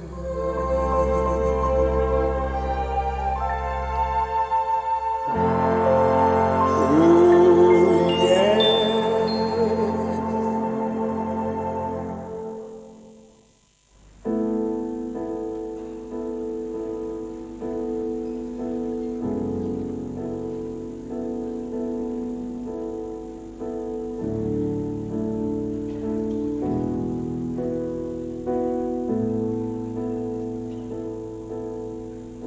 When the night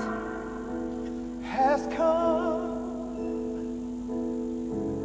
and the land is dark and the moon is the only light we see, no, I won't be afraid. No, I won't be afraid. Just as long as you stand by me. So darling, darling, stand by me. Ooh, stand by me. Hey, yes, stand by me. Stand by me. Stand by me.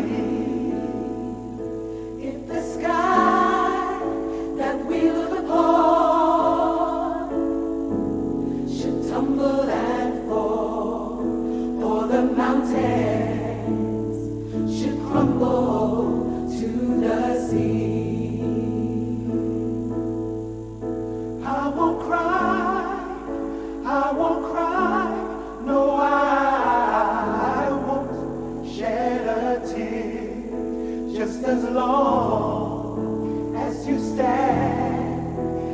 by me. So darling, darling, stand by me. Stand by me. Yeah, stand by me. Stand by me. Stand by me. Whenever you're in trouble, won't you stand by me? Stand by me. Stand by me. Stand by me. Stand by me. So darling, darling, stand by me. Stand by me. Yeah. Stand by me. Stand by me. Stand by me. So darling, darling, stand by me.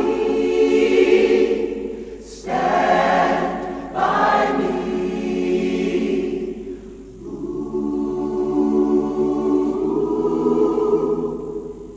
Stand by me. Stand by me. Stand by me. Stand by me.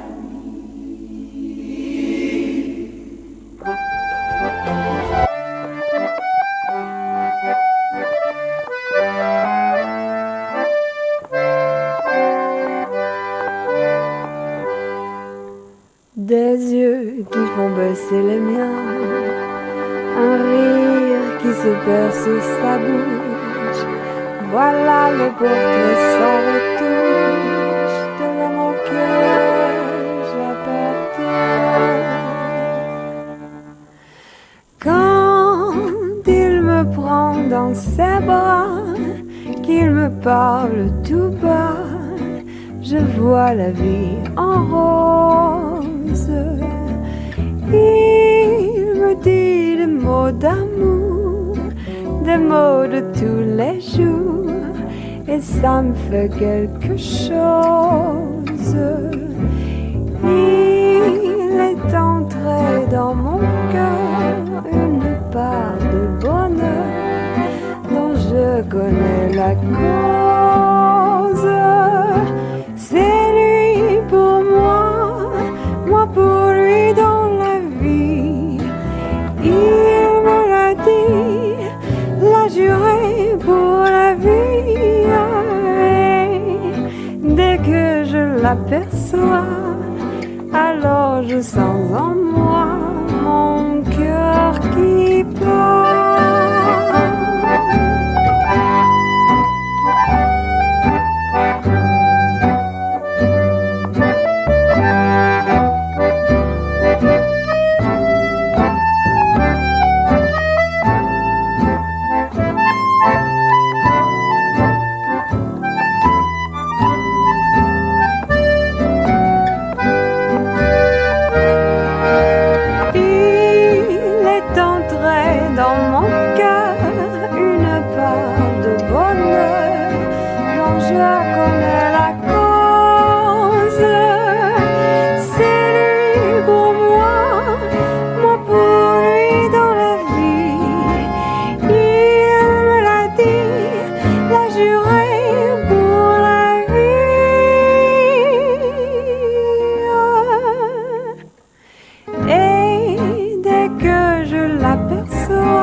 You are the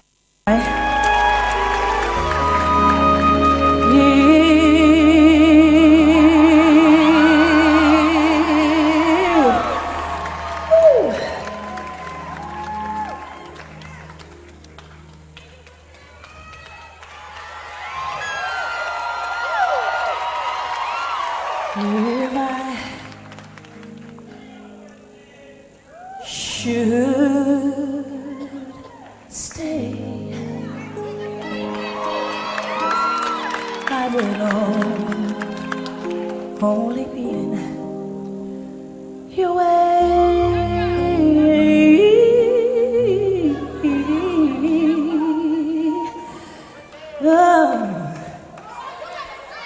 So I go, but I know I'll think of you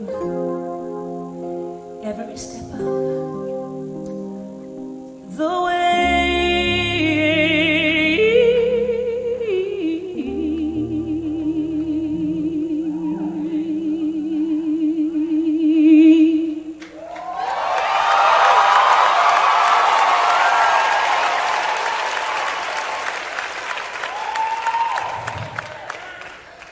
And I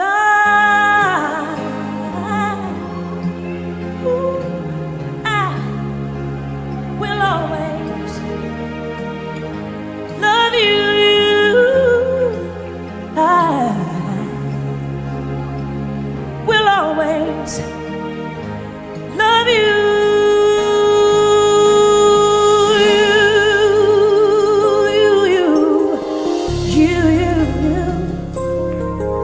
Darling, I love you.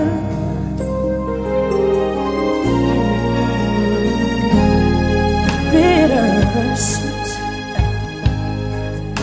memories, that is all I am taking with me. So goodbye, but please cry. We both know I'm not what you need. And I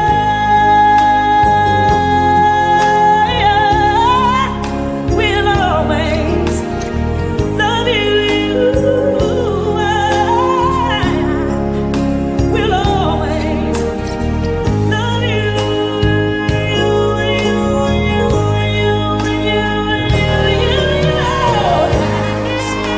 Yes, I will. Oh, yes, I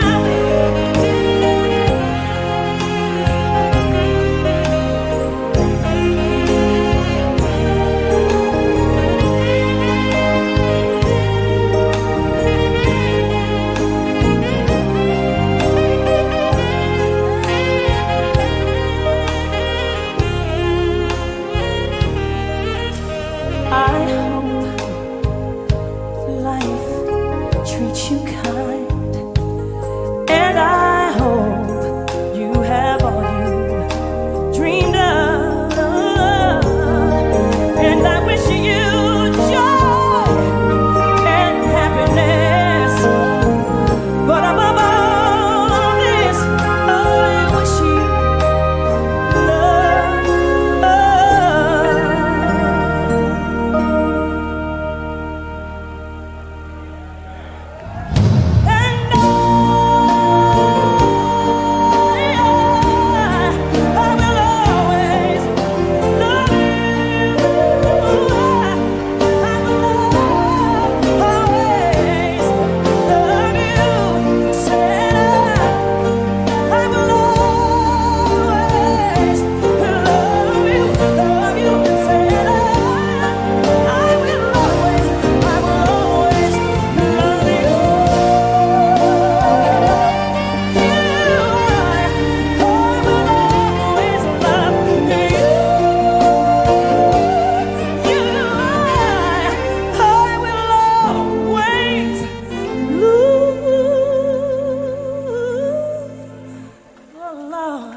said I will,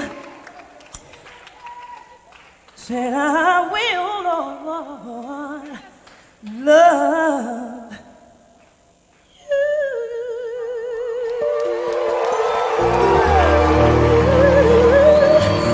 Darling, I love you.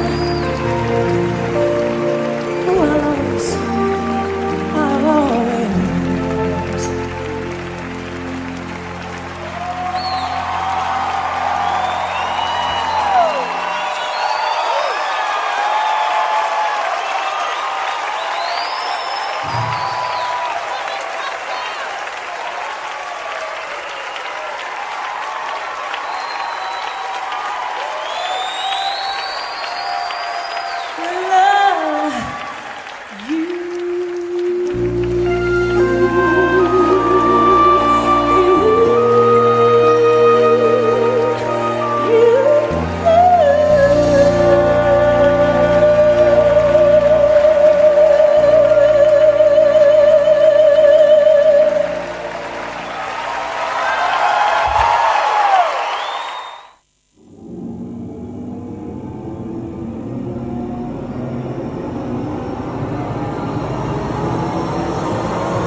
The Hiền.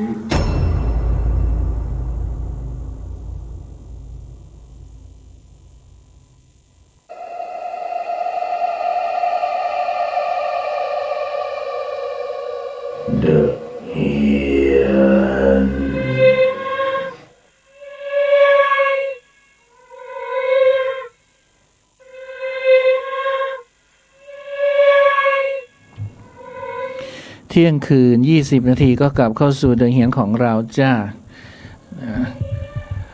วันนี้ในช่วงของตำนานนะก็มีเรื่องที่เพิ่งไปอ่านมาเมื่ออาทิตย์ที่แล้ว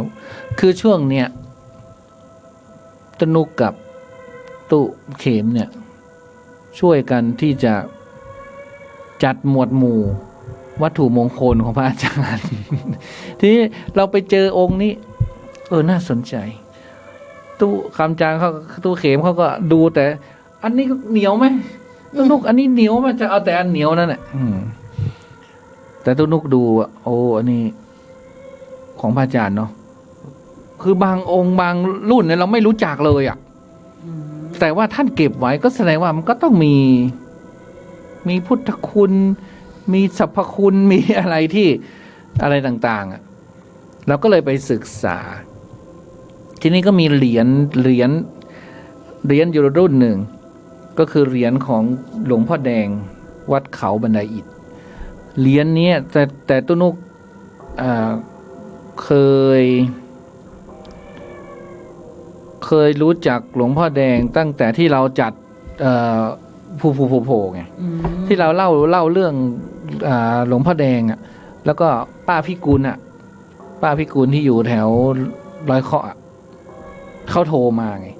ที่เขาบอกว่าป้าก็ว่าอยากได้สักเหรียญหนึ่งเอ้ามาดูที่คอตัวเองเอ้าห้อยมาตั้งแต่เด็กๆแล้วไม่รู้ว่าเป็นเหรียญหลวงพ่อแดงว่ะต้นนุกห้อยนะป้าพิกุลไงเขาได้ยินเราเล่าเขาก็เลยโอ้อยากได้โอ้เขามีในคออยู่แล้วเขาก็ยิ่งอัศจรรย์ไปใหญ่เลยไงเพราะเขาไม่ได้ดูเลยเพราะเขาห้อยจนแบบมันจางมันสึกแล้วไงทีนี้เราก็เลยไปเล่าเรื่องเนี้ยอาจารย์อุที่ปรึกษาชมรมธรรมพยากรณ์เรานี่นะอาจารย์อุก็บอกว่าเอ้าไม่รู้เหรอหลวงพ่อแดงนี่เขานักโทษประหารห้อยนะปืนยิงไม่ออกนะ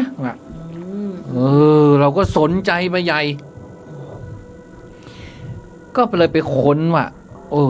เขามีเรื่องเล่าจริงๆว่าหลวงพ่อแดงคือใครเมื่อปฏิหารอะไรบ้าง28 มกราคม 2520สมัยที่ฉันยังไม่เกิดนี่นะอำเภออรัญญประเทศจังหวัดปราจีนบุรีเจ้าหน้าที่ตำรวจสามารถจับกลุ่มผู้กระทำความผิดขั้นร้ายแรงต่อประเทศชาติได้คือนายมั่นบุญเอาแล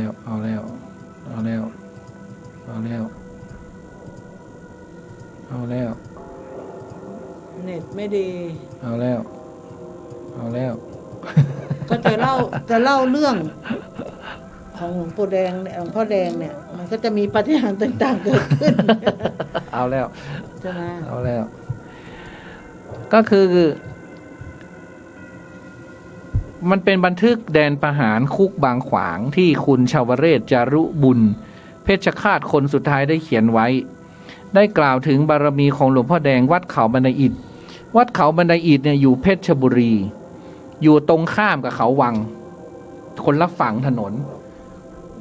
คือใครไปประจวบไปภาคใต้เนี่ยต้องผ่านเขาวังกับผ่านเขาบันไดอิฐเนี่ยถ้าไปทางนี้ก็เขาวังอยู่ทางซ้ายเขาบันไดอิฐอยู่ขวานะเขาก็จับกลุ่ม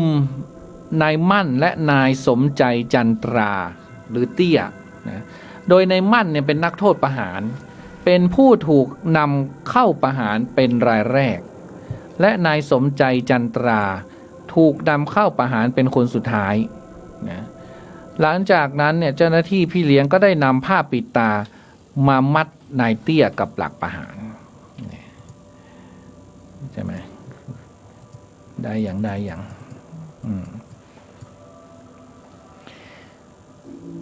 อันนี้เท่าไหร่เนี่ย1416คนลงก็ลงข้ามหน้าไงไม่รู้ เดี๋ยวนะรอสักครู่ก็คือมันก็จะข้ามไปข้ามมาเราต้องความปาฏิหาริย์ของแต่พระแต่ละองค์เนาะตอนนี้เราจะมาย้อนรอยว่าประวัติของท่านมีเป็นมาอย่างไงบ้างที่มีคนแบบห้อยมาตั้งนานแล้วเพิ่งจะมารู้พอตุนุกไปค้นเจอไงว่าพระอาจารย์เนี่ยสะสมเนาะไม่ได้สะสมมีองค์2 องค์แค่นั้นแหละก็คือท่านก็เก็บไว้ไงก็สนใจไงสนใจก็เลยเราไม่รู้เราก็ไปค้นไงว่า อ๋อแต่หลวงพ่อแดงเนี่ยเราอ่านประวัติคราวก่อนนะเรารู้จักแล้วว่าท่านดังมากอ่ะนะ พุทธคุณแบบไหน ดังมาก อภิธิหารแบบไหน เหนียว เหมือนตู้เข็มว่า ก็นี่ไงนักโทษประหารนี่ไงยิงไม่เข้านี่ไงไม่ใช่ยิงไม่เข้า ก็ต้องให้ ยิงไม่ออก ยิงไม่ออกต้องให้เขาอมหลวงพ่อไว้ไม่ใช่เหรอ แต่ที่น่าแปลกมากจนเป็นเสียงวิพากษ์วิจารณ์ทั่วแดนประหารก็คือ เจ้าหน้าที่เอามือกระชากลูกเลื่อนลำปืนกระชากนะแต่ปืนดังกล่าวไม่สามารถกระชากได้ คือปืนสมัยก่อนมันจะต้องใช้กระชากเนาะซึ่งการประหารในสมัยนั้นการใช้ปืนแบ็กมัน MP โมเดล 34/1 ขนาด 9 พาราเบลลัมหัวหน้าชุดประหารจึงสั่งให้เปลี่ยนปืนนำปืนสำรองมาใช้งานผลปรากฏว่ากระชากลูกเลื่อนปืนไม่ได้ปืนขึ้นลำกล้องไม่ได้เช่นเดิม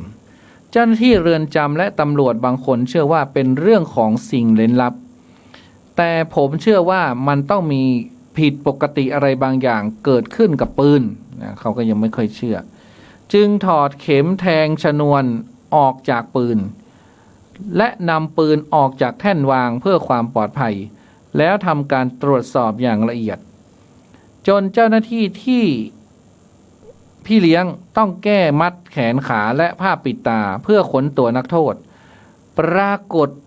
พบเหรียญรูปไข่เขียนว่าพระครูยานวิราชแดงพศ2503อายุ82ปีซุกซ่อนอยู่ใต้รักแร้ของนายเตี้ยเขาก็เลยถามว่าน้องนี่เหรียญอะไรได้มาจากไหนนักโทษก็ตอบว่าเหรียญหลวงพ่อแดงครับพี่แม่ผมให้มานายเตี้ยตอบเสียงอ่อยๆบนหลักประหารเจ้าหน้าที่จึงพนมมือเหนือหัวพร้อมกันนั้นได้ตัดเชือกที่มีเหรียญรูปไข่ห้อยอยู่จนขาดออกจากกันแล้วนำไปมอบให้กรรมการควบคุมการประหารชีวิตจากนั้นจึงได้ดำเนินการประหารต่อผลปรากฏว่าในครั้งนี้ปืนมีสภาพเหมือนเดิมปกตินักโทษผู้นั้นจึงขาดใจตายในที่สุดนี่เป็นเรื่องราวเกี่ยวกับอานุภาพพระพุทธคุณของเกจิผู้เรืองเดชหลวงพ่อแดงวัดเขาบรรอิฐเป็นตำนานเล่าขานไม่รู้จบอำนาจบารมีแผ่ปกคลุมไปทั่วแม้แต่นักโทษประหารก็ยังได้รับอานิสงส์ก็เป็นหนังสือจากคุณเชาคุณเชาบันทึกลับเพชฌฆาต55ศพแห่งบางขวางบทพิสูจน์สัจธรรมสัตว์โลกย่อมเป็นไปตามกรรมชาวเรศจารุบุญจบ5 ทุ่มครึ่งเที่ยงครึ่งก็ได้เวลาของเธอแล้วไงครึ่งชั่วโมงเลยเหรอก็หลวงพ่อแดงให้เล่าแค่นี้อาจจะเล่าอันอย่างอื่นนะเดี๋ยวหาหลวงพ่อแดงอีกนิดหนึ่งนะว่ามีตำนานอะไรอีกส่วนมากก็ท่านเป็นยอดเกจิยอดเกจิแห่งเพชรบุรีครูวิลาศที่จริงเหรียญท่านมีหลายเหรียญนะแต่เหรียญที่ว่าเนี่ยนะ82น่ะรู้สึกจะฮิตมากนะมีไหมมีตำนานไหมช่วยละออหน่อยสิช่วยละออหน่อยสงสัยหลวงพ่อแดงไม่อยากช่วยละออก็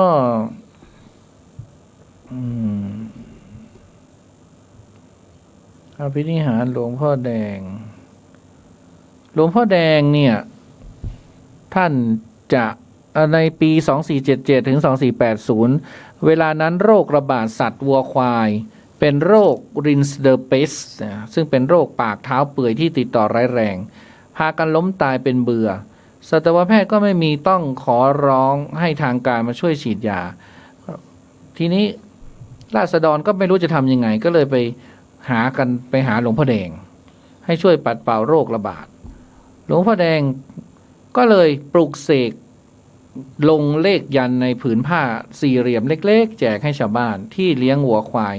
นำไปผูกปลายไม้ปักไว้ที่คอกสัตว์ตนปรากฏว่าคอกสัตว์ที่ปักผ้าประเจียดยันหลวงพ่อแดง ไม่ตายสักตัว ทุกบ้านในตำบลใกล้เคียงวัดเขาบันอิดรู้กิตติศัพท์มาขอยันกันวัวควายตาย โรคระบาดเนี่ยทุกวันกับหลวงพ่อแดงเนี่ยแสดงว่าหลวงพ่อแดงกันโควิดได้นะต้องไปหามานะเรานะแล้วเมื่อปี2487ก็เกิดภัยสงครามอันนี้เป็นภัยสงครามโอ้เขาก็ทิ้งระเบิดกันทุกวันน่ะทำลายสถานีรถไฟสะพานข้ามแม่น้ำบ้านเรือนโรงเรียนต้องสั่งปิดข้าราชการไม่ได้ไปทำงานทุกหน่วยราชการปิดหมดปรากฏว่าเรื่องที่เป็นที่ฮือฮาก็คือผ้ายันหลวงพ่อแดงเนี่ยหรือใครที่ห้อยเหรียญหลวงพ่อแดงเนี่ยไม่ได้รับอันตรายใดๆเลยนะหลวงพ่อแดงจึงดังใหญ่จนสิ้นสงครามโลกกิตติคุณของหลวงพ่อในกิตติยาคมจึงปรากฏความศักดิ์สิทธิ์แพร่หลายขึ้นแล้วก็มีอีกมาเกิดคอมมิวนิสต์ยวนเหนือบุกยวนใต้ประเทศไทยส่งกองพันเสือดำไปช่วยไปลบช่วยยวนนะครับที่เวียดนามเนี่ยนะคนที่มีเหรียญหลวงพ่อแดงห้อยคออยู่ไม่ถูกอาวุธไม่ถูกอันตรายสักคนเดียวรอดปลอดภัยที่มีเหรียญนะแล้วเขาถามว่าทหารเพื่อนต่างชาติด้วยกันเนี่ยก็ถามว่าโหเป็นไปได้อย่างไรพกอย่างกาทหารไทยบอกว่ามีอย่างเดียวคือเหรียญหลวงพ่อแดงโดยอุปนิสัยของหลวงพ่อแดงเนี่ยท่านเป็นคนใจดี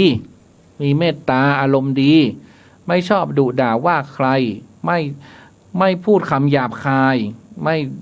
ไม่ด่าพ่อแม่ใครเป็นอันขาดท่านว่าทุกคนเขามีพ่อมีแม่การด่าบุพการีทำให้ความดีเสื่อมถอยถึงห้อยพระก็ไม่คุ้มครองนี่จำไว้นะใครห้อยพระแล้วด่าพ่อด่าแม่คนอื่นนี่ พระไม่คุ้มครอง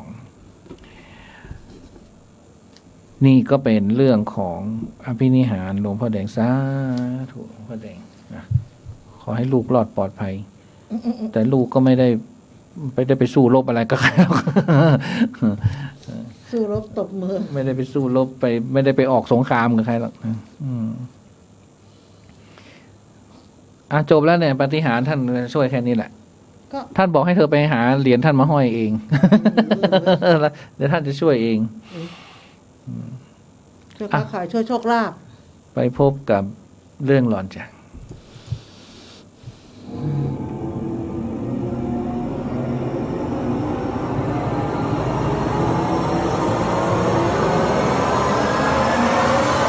เดอะเฮียน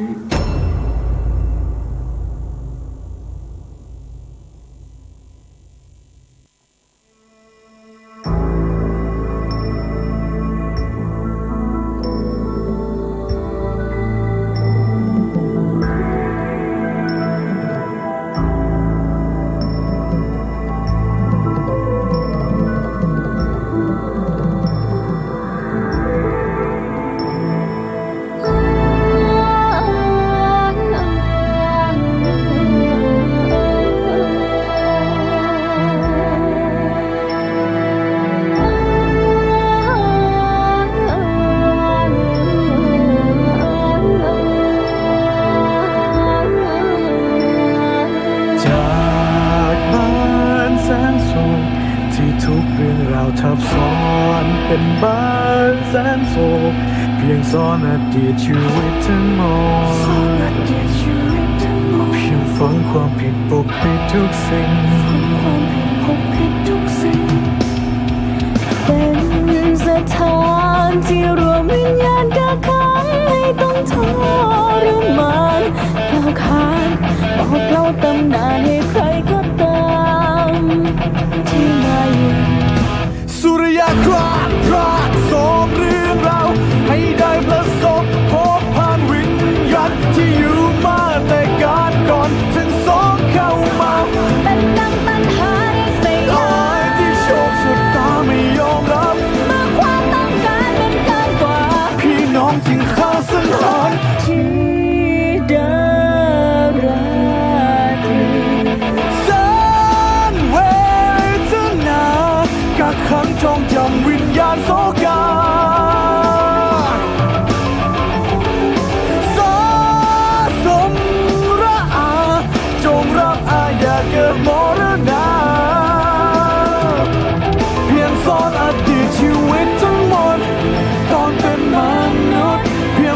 ความผิดปกปิดทุกสิ่งสั่งสมเอาไว้ก่อกรรมทำเวรเอาไว้มากมายเมื่อต้องตายจงกลายเป็นพูดผีชั่วนิรันดร์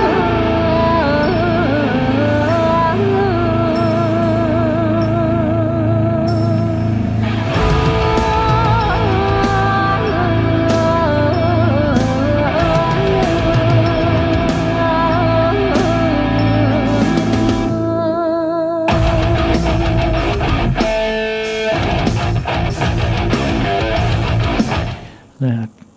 เพลงอะไรอ่ะบ้านแสนโศก จากบ้านที่เป็นบ้านแสนสุขนะก็กลายเป็นบ้านแสนโศกเพราะว่ามีการปกปิดวิญญาณอะไรตามเพลงเขาว่าเลยนะ ใช่ เขาก็ ฟังแล้วแทนที่ละออจะตื่นเต้นง่วง อืม แต่มัน เดี๋ยวเนี้ยเขาทำหนังเกี่ยวกับวิญญาณอ่ะเขาตีความได้สนุกอ่ะ อืม หลายเรื่องนะอย่างเช่นวันนั้นดูอะไรวะอย่างแนนโนอย่างเงี้ยนะแนนโนฉันก็ดูนะ อืม แนนโนเนี่ยก็เป็นเรื่องเกี่ยวกับเด็กผู้หญิงคนหนึ่งที่เขาว่ามันเป็นธิดาซาตานแล้วมันก็จะมาชอบยั่วยุให้เราแบบทำความชั่วเงี้ย แล้วเสร็จแล้วมันก็จะให้เราแบบแล้วมันก็จะเอาคืนเราอ่ะเขาบอกว่าคล้ายๆกับละครฟ้ามีตาน่ะละครกฎแห่งกรรมน่ะแต่ว่ากฎแห่งกรรมเนี่ยมันไม่มีแนนโนไงแต่แนนโนเนี่ยมันมาเป็นตัวเร่งให้เวรกรรมเนี่ย มันตามทัน ในคนนั้นอะไรเงี้ยแล้วก็เป็นในแบบมันไม่เชิงหลอนมันเป็นคล้ายๆกับแบบเกินจริงอ่ะแล้ววันก่อนนี่ดูอะไรวะ ดูเยอะนะ น่าชอบดูเรื่องผีอะไรเดี๋ยวนี้ เดี๋ยวก่อนมันที่มันเป็นซาตานอ่ะมันนับถือซาตานอ่ะแล้วมันก็ไปในถ้ำกาลักสุกะอะไรของมันนะ จะรู้ไหมเนี่ย ถ้ำกาลักกาสุกาลักกาสุเรื่องอะไรวะ คือเดี๋ยวนี้ อาทิตย์อัสดง อ๋อ เป็นเขาเรียกว่าเป็นซีรีส์เป็นที่แต่ละตอนเนี่ยก็เขาก็จะกล่าวถึงไอ้คนนี้มันทำอะไรไอ้คนนี้มันทำอะไรไอ้คนนี้มันทำอะไรแล้วเขาก็มาเชื่อมโยงกันอะไรเงี้ยเขาเก่งอ่ะเราเองว่า มันเหมือนเป็นตอนแล้วเอามาเชื่อมโยงใส่กัน มันคือถ้าเราคิดแต่เราคงคิดไม่ได้อย่างเงี้ย เราก็จะเป็นผีแบบเดิมๆอ่ะแต่เดี๋ยวนี้ผีมันแบบ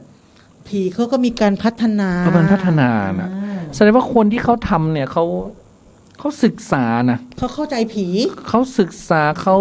รู้ว่าบริบทใหม่ของผีของความหลอนของความเปลี่ยนแปลงอ่ะมันเป็นยังไงแล้วก็มันท้าทายคนรุ่นใหม่อ่ะที่ว่าเดี๋ยวนี้มันไม่ค่อยเชื่อแหละจะไปบอกมันว่าอย่าทำอย่างนี้นะ มันไม่ฟังหรอก สวรรค์นรกนะมันก็จะย้อนถาม มันยังไม่มีอะไรที่ลงใจเขาไม่แล้วมันย้อนถามนะเคยโดนนะพี่เคยไปมาเหรออะไรอย่างเงี้ยเคยตายเหรอ เคยไปแล้วเหรออะไรอย่างเงี้ยนะหรือบางคนก็ทำไมสวรรค์ทำไมนรกต้องมีต้นงิ้วทำไมสวรรค์อะไรเงี้ยคือเป็นแต่ว่ามันก็ตอบโจทย์สำหรับหนังรุ่นใหม่ๆเนี่ยมันก็ตอบโจทย์ไอ้ธรรมะแบบใหม่ๆอ่ะให้กับคนพวกเนี้ยใช่ว่าเอามาจริงๆสวรรค์นรกมันก็ไม่ต้องไปอย่างนั้นน่ะมันก็ตามทันทีอ่ะอะไรอย่างเงี้ยแต่เขาจะต้องการเข้าถึงธรรมะของเขาก็จะต้องผ่านซีรีส์พวกเนี้ยผ่านซีรีส์ผ่านบทความต่างๆผ่านหนังอ่ะเรียกว่าผ่านหนังคือไม่ได้เป็นการสอนธรรมะจ๋าถ้าสอนธรรมะจ๋าเนี่ยเขาก็จะไม่ฟังแต่ค่อยๆที่จะซึมซับซึมให้เขาได้เห็นน่ะ ได้เห็น เพราะว่าคนเดี๋ยวนี้บางคนไม่นับถือศาสนาก็มี เขาไม่มีศาสนา ไม่มีศาสนาก็มี แต่ซีรีส์พวกเนี้ยมันก็จะเอาเรื่องคนไม่มีศาสนาเนี่ยก็มาใส่เข้าไปหรือแต่หลักการอะไรมันยังมีอยู่ทำดีได้ดีทำชั่วได้ชั่วมันก็ยังก็มีอยู่แต่มันก็จะคนเดี๋ยวนี้มันก็จะเป็นทั้งโรคซึมเศร้าอย่างเงี้ยโรคที่ว่านัดเขาเรียกอะไรวันไนท์สแตนด์นัดคนนั้นคนนี้กินเที่ยวอะไรอย่างเงี้ยแล้วเขาจะไปเรียนรู้ธรรมะตรงไหนอะไรอย่างเงี้ยมันสอนง่ายๆคือสวรรค์เขาเรียกว่าสวรรค์ในอกนรกอยู่ในใจไม่รู้แต่คนที่ถ้าคนที่มีสติปัญญาเขาก็จะได้ข้อคิดแต่ถ้าดูเอาสนุกก็สนุกก็สนุกไปก็สนุกไปก็เป็นสะท้อนสังคมปัจจุบันสะท้อนชีวิตของคนอยู่คอนโดคนอยู่หอก็เหมือนกับไม่ได้อยู่กับพ่อแม่อะไรเงี้ยเหมือนกับอันเนี้ยรายการนั้นน่ะที่เป็นนักร้องนักดนตรีหรือนักร้องนะที่เสียชีวิตเพราะไปมีเหตุการณ์ที่เขาไปออกรายการหนึ่งที่เขาบอกไปเจอพวกทหารแล้วเป็นเจ้ากรรมในเวรกันอีก90วันเขาจะมีชีวิตรอดประมาณไม่เกิน90วันนี้เขาก็เลยกำลังสร้างพระแล้วก็จะบวชแต่ณเวลานั้นมันไม่ทันไงนั่นแหละเจ้ากรรมนายเวรไปเจอกันพอดีโต๊ะที่ไปทางอีสานจากที่คนไม่เชื่อเพื่อนฝูงไม่เชื่อก็เชื่อโดยปริยายเพราะเหตุการณ์มันเกิดขึ้นเฉพาะหน้าอะไรอย่างนี้ใช่นะก็เป็นเรื่องใหม่ๆแต่เราก็มาฟังเรื่องผีเก่าๆตามเราก็ยังได้อยู่เราก็ยังคงมีเรื่องผีโบราณผีออกมาหลอนปิ้นแลบลิ้นปิ้นตาหมุนคออันนี้คือเหมือนเดิมมันต้องอย่างนั้นไง ถ้าเรามาสอนแบบธรรมะผีแบบธรรมะไปแล้วไม่กลัวแล้วไปไหนแล้วก็ไม่รู้ไงนะใช่ไหมคือเราพูดถึงตอนต้นที่ว่าเดี๋ยวนี้เขาก็เอาอะไรนะเอาหนังยุคก่อนมาทำใหม่มันก็ยังมีความน่ากลัวเหมือนกับเราย้อนรอยที่เราบอกว่าแดงบูรพาได้เอาละครย้อนอดีตมาทำหนังใช่ไหมคะคือตุ๊กตาผีใช่ไหมก็เราก็เลยมาย้อนรอยอาถรรพ์ในเรื่องของโรงงานตุ๊กตากันย้อนรอยเนี่ยก็คือเรื่องมันก็มีอยู่ว่าเรื่องนี้มันเป็นเรื่องเล่าของคุณแม่ของคุณไม่ได้เอ่ยนามเนาะคุณแม่ก็เล่าให้ฟังว่าความจริงเนี่ยเมื่อก่อนเนี่ยโรงงานแห่งนี้ก็มันไม่ใช่เป็นโรงงานผลิตตุ๊กตาเพียงอย่างเดียวนะเมื่อก่อนนะคะแต่เป็นโรงงานผลิตของเล่นใหญ่ที่สุดในประเทศไทยที่เขาบอกว่ามีทั้งหุ้นส่วนเป็นชาวต่างชาติมีพนักงานอยู่ทั้งหมดเกือบ 2,000 คนป้าโทใช่เท่าโรงเรียนหนึ่งเลยนะเพราะว่าเขามีทั้งผลิตตุ๊กตาผลิตของเล่นหลายอย่างมีหลายแผนกคุณแม่ผมก็ทำงานอยู่ที่โรงงานแห่งนี้เช่นกันเป็นหัวหน้าพนักงานนะคะเขาเรียกว่ารุ่นบุกเบิกรุ่นแรกก็ว่าได้คราวนี้ด้วยความที่เป็นคุณแม่มีตำแหน่งเป็นพนักงานทำเอกสารจึงทำให้ท่านรู้จักพนักงานแทบจะทุกคนและเป็นพนักงานเกือบทุกคนที่แทบจะรู้จักคุณแม่ผมเช่นกันคุณแม่เล่าให้ฟังว่าทุกๆวันเนี่ยคุณแม่ก็จะไปทำงานมักจะเกิดเหตุการณ์ประหลาดและแปลกๆอยู่เสมอก็คือคนงานในโรงงานมักจะมีพฤติกรรมแปลกๆพูดง่ายๆก็คือผีเข้านั่นแหละโรงงานเนี่ยมันมีตึกทั้งหมด5ตึกคนงานก็จะแบ่งกระจายกันอยู่แต่ละตึกเนาะ200 300 400นะคะก็จะมีผู้ที่เขาบอกว่าแต่มันมีผีเข้าทุกตึกนะผีมันเข้าทุกตึกนะมันไปได้หมดเข้าตึกนู้นออกตึกนี้เข้าตึกนี้ไปตึกนู้นพอเวลาผีมันเข้าเนี่ยก็จะมีพนักงานผู้ชายมาหิ้วปีกเข้าห้องพยาบาลผมก็เคยถามแม่ว่าอ้าวแล้วเวลาออกมันจะออกยังไงล่ะแม่ถึงเวลาผีมันก็ออกไปเองเข้าได้ก็ออกได้ ไม่ต้องไล่ ไม่ต้องไล่ รอมัน รอมันออกคราวนี้เขาบอกว่า ซึ่งการมีผีเข้าผีออกแบบเนี้ยมันก็แตกต่างกันออกไป บางคนก็เอาแต่ร้องไห้ บางคนก็จะโวยวายฟังไม่ได้สับบางครั้งก็เข้าสังคมเดิมๆนั่นแหละคุณแม่ก็เลยบอกว่า ตลอดระยะเวลา 6-7 ปีที่ทำงานอยู่ในโรงงานแห่งเนี้ยมันก็จะมีเหตุการณ์ที่พิลึกแบบนี้เกือบทุกวันอยู่แล้ว จนกลายเป็นเรื่องที่ชินชาของพนักงานทุกคน จนกระทั่งเรื่องมันไปถึงหูของผู้บริหาร ผู้บริหารก็จึงได้จัดให้มีการทำบุญใหญ่ แต่เหมือนการทำบุญครั้งนี้มันทำให้สิ่งเหล่านี้มันลดน้อยลง แต่กลับทำให้มันทวีคูณมากขึ้นนะคะ จากที่เคยเข้าเช้าเข้าวันเว้นวันเนาะก็กลายเป็นเช้าทุกวันเข้าตอนเข้าทุกวัน แล้วก็วันละหลายเวลา คือเข้าตึกนู้นออกตึกนี้ ตึกนั้นตึกนี้เขาก็จะเปลี่ยนเวลากันไปเช้าสายบ่ายเย็นก็ว่ากันไป จนผู้บริหารก็ต้องเชิญพระอาจารย์จีนมาทำพิธีปัดรังควานวันนั้นก็เป็นวันที่พิธีก็มีพิธีปัดรังควานนะคะคุณแม่ก็นั่งอยู่ตรงโซนแถวหน้าของผู้บริหารพนักงานและก็เกจิอาจารย์ที่ก็อยู่ด้านหน้าในขณะที่พระเกจิอาจารย์กำลังทำพิธีอยู่นั้นก็ได้มีเหตุการณ์ผีเข้าคนนั่นแหละก็คือคนนั้นคนนี้คือเข้ากลางพิธีเลยเอาละเข้าออกโดยที่ไม่ได้รับความอนุญาตจากใครทั้งนั้นไม่เกรงกลัวพระสงฆ์อะไรทั้งสิ้นขนาดพระเกจิดังๆนั่งอยู่ก็ไม่ได้สนใจไม่ได้แคร์นนแคร์ไงตอนนั้นลมมันก็พัดแรงมากและสิ่งที่ทำให้ทุกคนรู้สึกตกใจมากที่สุดก็คือลิฟต์ขนสินค้าที่มีอยู่ตึกนั้นจู่ๆมันก็เลื่อนขึ้นลงอย่างไม่ทราบสาเหตุซึ่งปกติเนี่ยลิฟต์ถ้าไม่มีการใช้งานมันก็จะค้างอยู่ชั้นล่างหรือระหว่างที่ทุกคนกำลังทำพิธีกันอยู่เนี่ยพอคนที่โดนผีเข้าลิฟต์มันก็จะเลื่อนตัวขึ้นไปเรื่อยๆแต่พอพระเกจิกำลังรดน้ำมนต์คนที่มันโดนผีเข้าจู่ๆลิฟต์มันก็ทิ้งตัวลงมาดังสนั่นหวั่นไหวไปหมดจนคนที่อยู่ใกล้ๆลิฟต์ต่างแต่คือวงแตกจนกระทั่งพระอาจารย์เกจิทุกท่านทำพิธีเสร็จท่านก็ได้แจกสายสิญจน์พระเครื่องและให้กับพนักงานทุกคนแต่เหมือนว่าการเชิญพระเกจิมาปัดรังควานเนี่ยจะไม่ได้ช่วยอะไรเลยเพราะหลังจากวันนั้นพนักงานทุกคนทำงานอยู่ที่โรงงานแห่งนี้ถ้าไม่ลาออกก็ต้องแขวนพระเครื่องชนิดที่แบบห้อยสิ่งศักดิ์สิทธิ์กันเต็มตัวน่ะแทบทุกคนจนกระทั่งวันหนึ่ง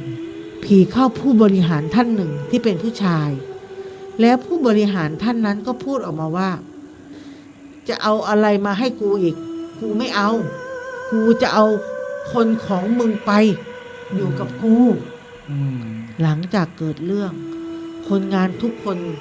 ถ้าใครอยู่ได้ก็อยู่ถ้าใครอยู่ไม่ได้ก็ต้องลาออกไปหลังจากเหตุการณ์ที่ผู้บริหาร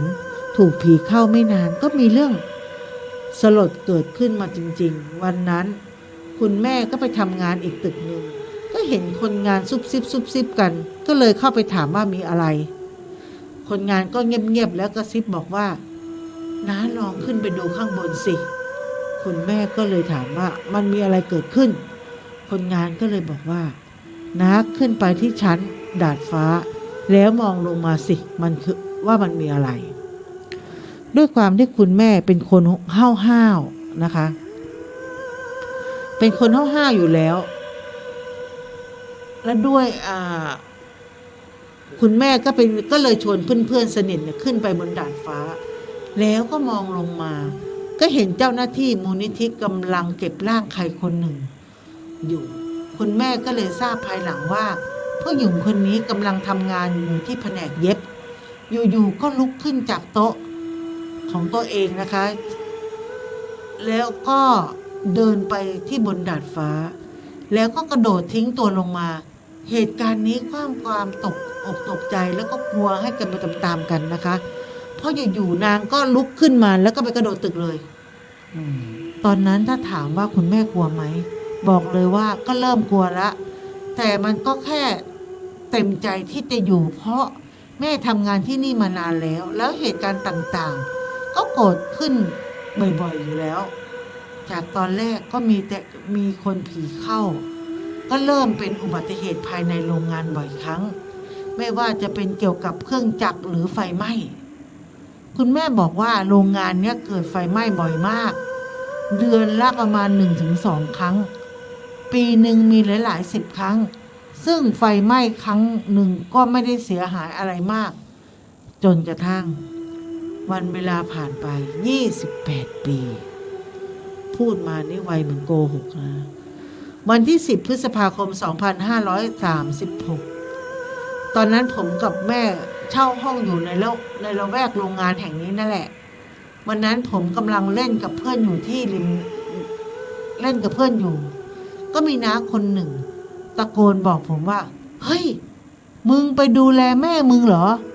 มึงไม่ไปดูแม่มึงเหรอในโรงงานน่ะแม่มึงไฟไหม้อ่ะไปดูแม่มึงสิผมได้ยินดังนั้นก็รีบวิ่งไปออกจากห้องเช่าไปโรงงานทันทีก็ถามว่าทำไมไม่ขึ้นรถไปล่ะก็เพราะตอนนั้นรถมันติดมากติดขนาดว่ามอเตอร์ไซค์ยังไม่สามารถที่จะไปได้ผมก็เลยวิ่งจากบ้านแล้วก็ตามคนไปมาก็หลายกิโลจนถึงโรงงานซึ่งโรงงานเนี้ยค่อนข้างที่จะคุ้นเคยอยู่แล้วเพราะช่วงปิดเทอมเนี่ยแม่ชอบให้ผมไปช่วยงานแต่สิ่งที่เห็นตอนนั้นก็คือเพลิงกำลังลุกไหม้กระหน่ำอยู่มันชุลมุนวุ่นวายมากจนมองอะไรไม่รู้เลยว่าอะไรเป็นอะไรเข้าไปก็ไม่ได้เพลิงกำลังไหม้อยู่3 ตึกอยู่ด้านหน้าซึ่งเป็นตึก5 ชั้นมีสะพานเชื่อมต่อทั้ง3 ตึกวินาทีนั้นผมพยายามมองหาแม่มองหาคนที่น่าจะรู้จักเพื่อจะถามว่าแม่ผมอยู่ที่ไหนถามไปก็ร้องไห้ไปเพราะความที่เป็นห่วงแม่อยากเจอแม่ตอนนั้นชุลมุนมากผมมองไม่เห็นอะไรที่อยู่ในสายตาเลยจึงตัดสินใจปีนขึ้นไปบนกำแพงโรงงานเพื่อมองเข้าไปแต่บังเอิญยามดันเห็นซะก่อนก็เลยเข้าไปไม่ได้ภาพที่ผมเห็นในช่วงนั้นก็คือตึกที่กำลังถูกไฟไหม้มีคนที่อยู่ในตึกกำลังร้องขอความช่วยเหลือผมได้ยินเสียงพวกเขาชัดมากถึงแม้ว่ารอบข้างชุลมุนวุ่นวายขนาดไหนมองขึ้นไปบนดาดฟ้าก็จะมีคนกำลังรอคอยความช่วยเหลืออยู่บางคนความช่วยเหลือไม่ไหวเพราะเพลิงมันกำลังลุกไล่มาถึงชั้นล่างขึ้นไปชั้นบนถ้าไม่หนีเพลิงก็ต้องหนีควันไฟเพราะว่ามันสูงมากผมเห็นว่าพวกเขาทำอะไรไม่ได้นอกจากกระโดดลงมาจากตึก5 ชั้นซึ่งเวลาด้านล่างเขาเรียกว่ามีรอบตึกจะมีวัสดุโรงงานที่ทิ้งกล่องต่างๆลังบ้างอะไรพวกเนี้ย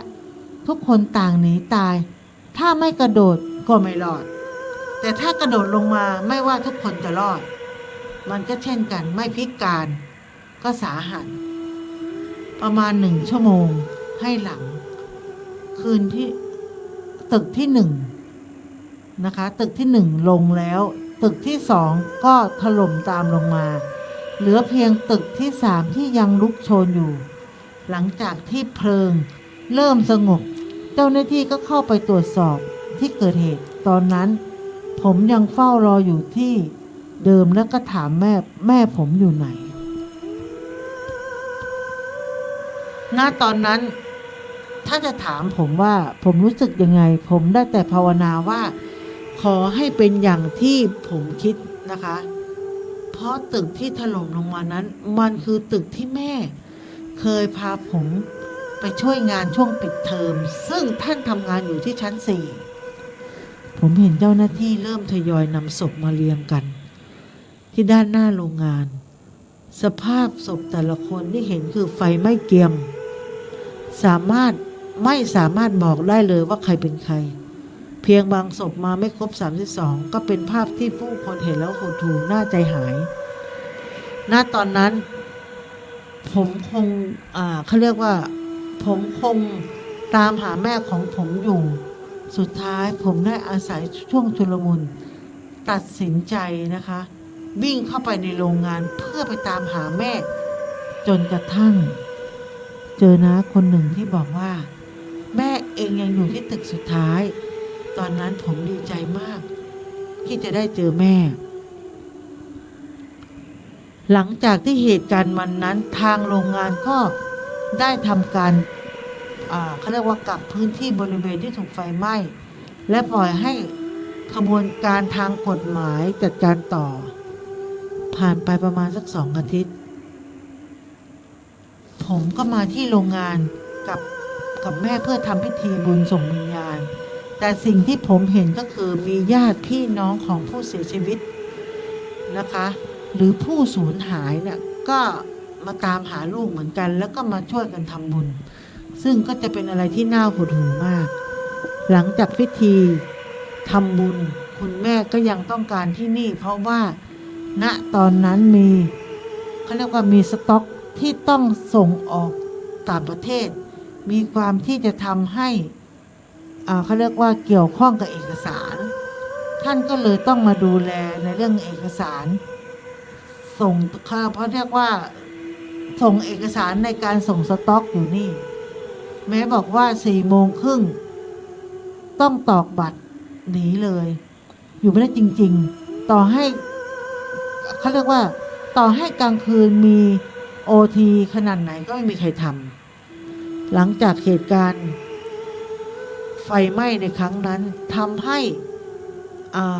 อาคารของโรงงานแห่งนี้เหลือเพียง2 ตึก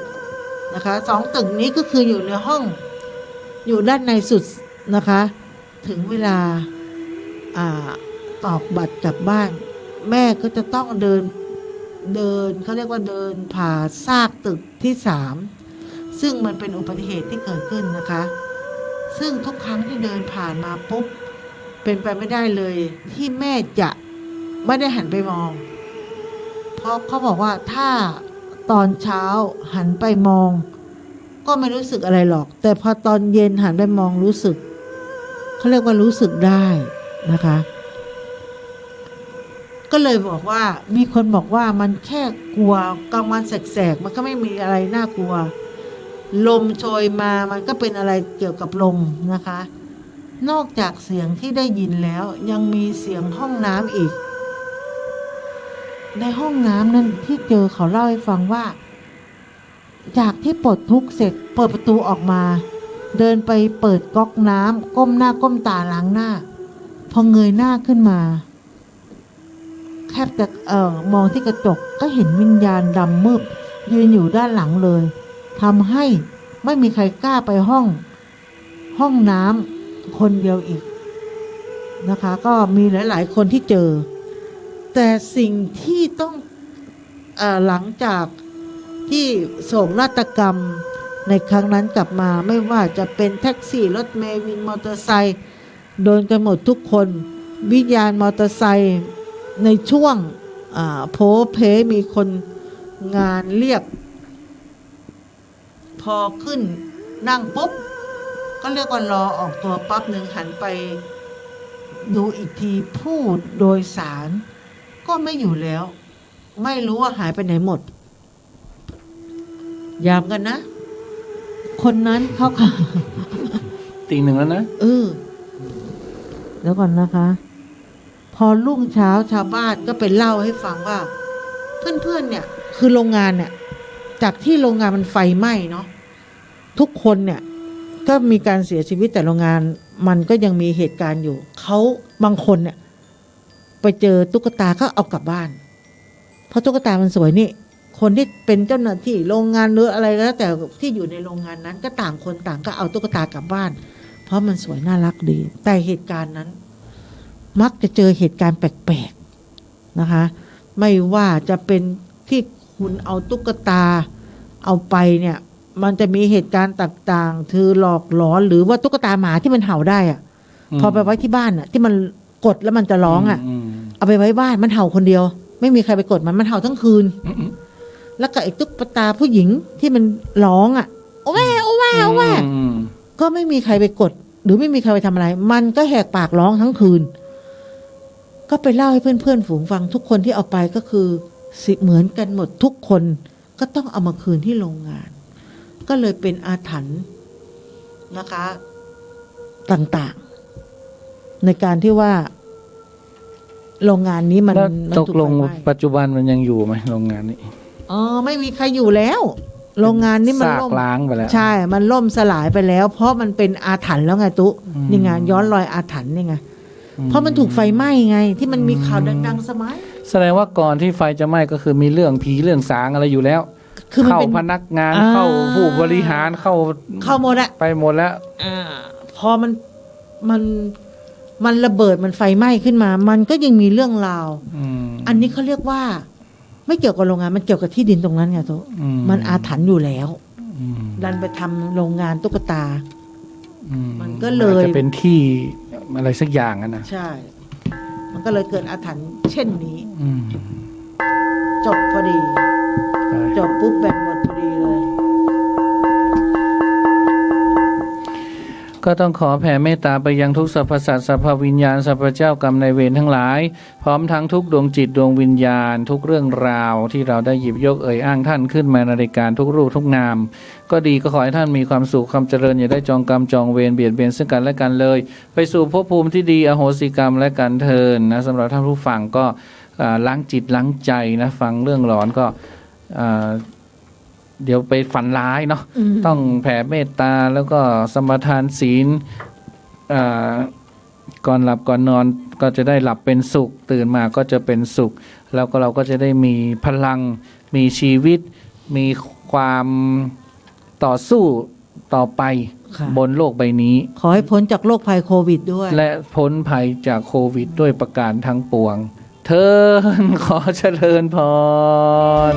มีวัดซึ่งเป็นนาบุญยิ่งใหญ่ มีศาสนาพุทธประจำชาติไทย อยากหล่ออยากสวย เราต้องรักษาศีล อยากมีอันจะกิน ต้องหมั่นทำบุญทำทาน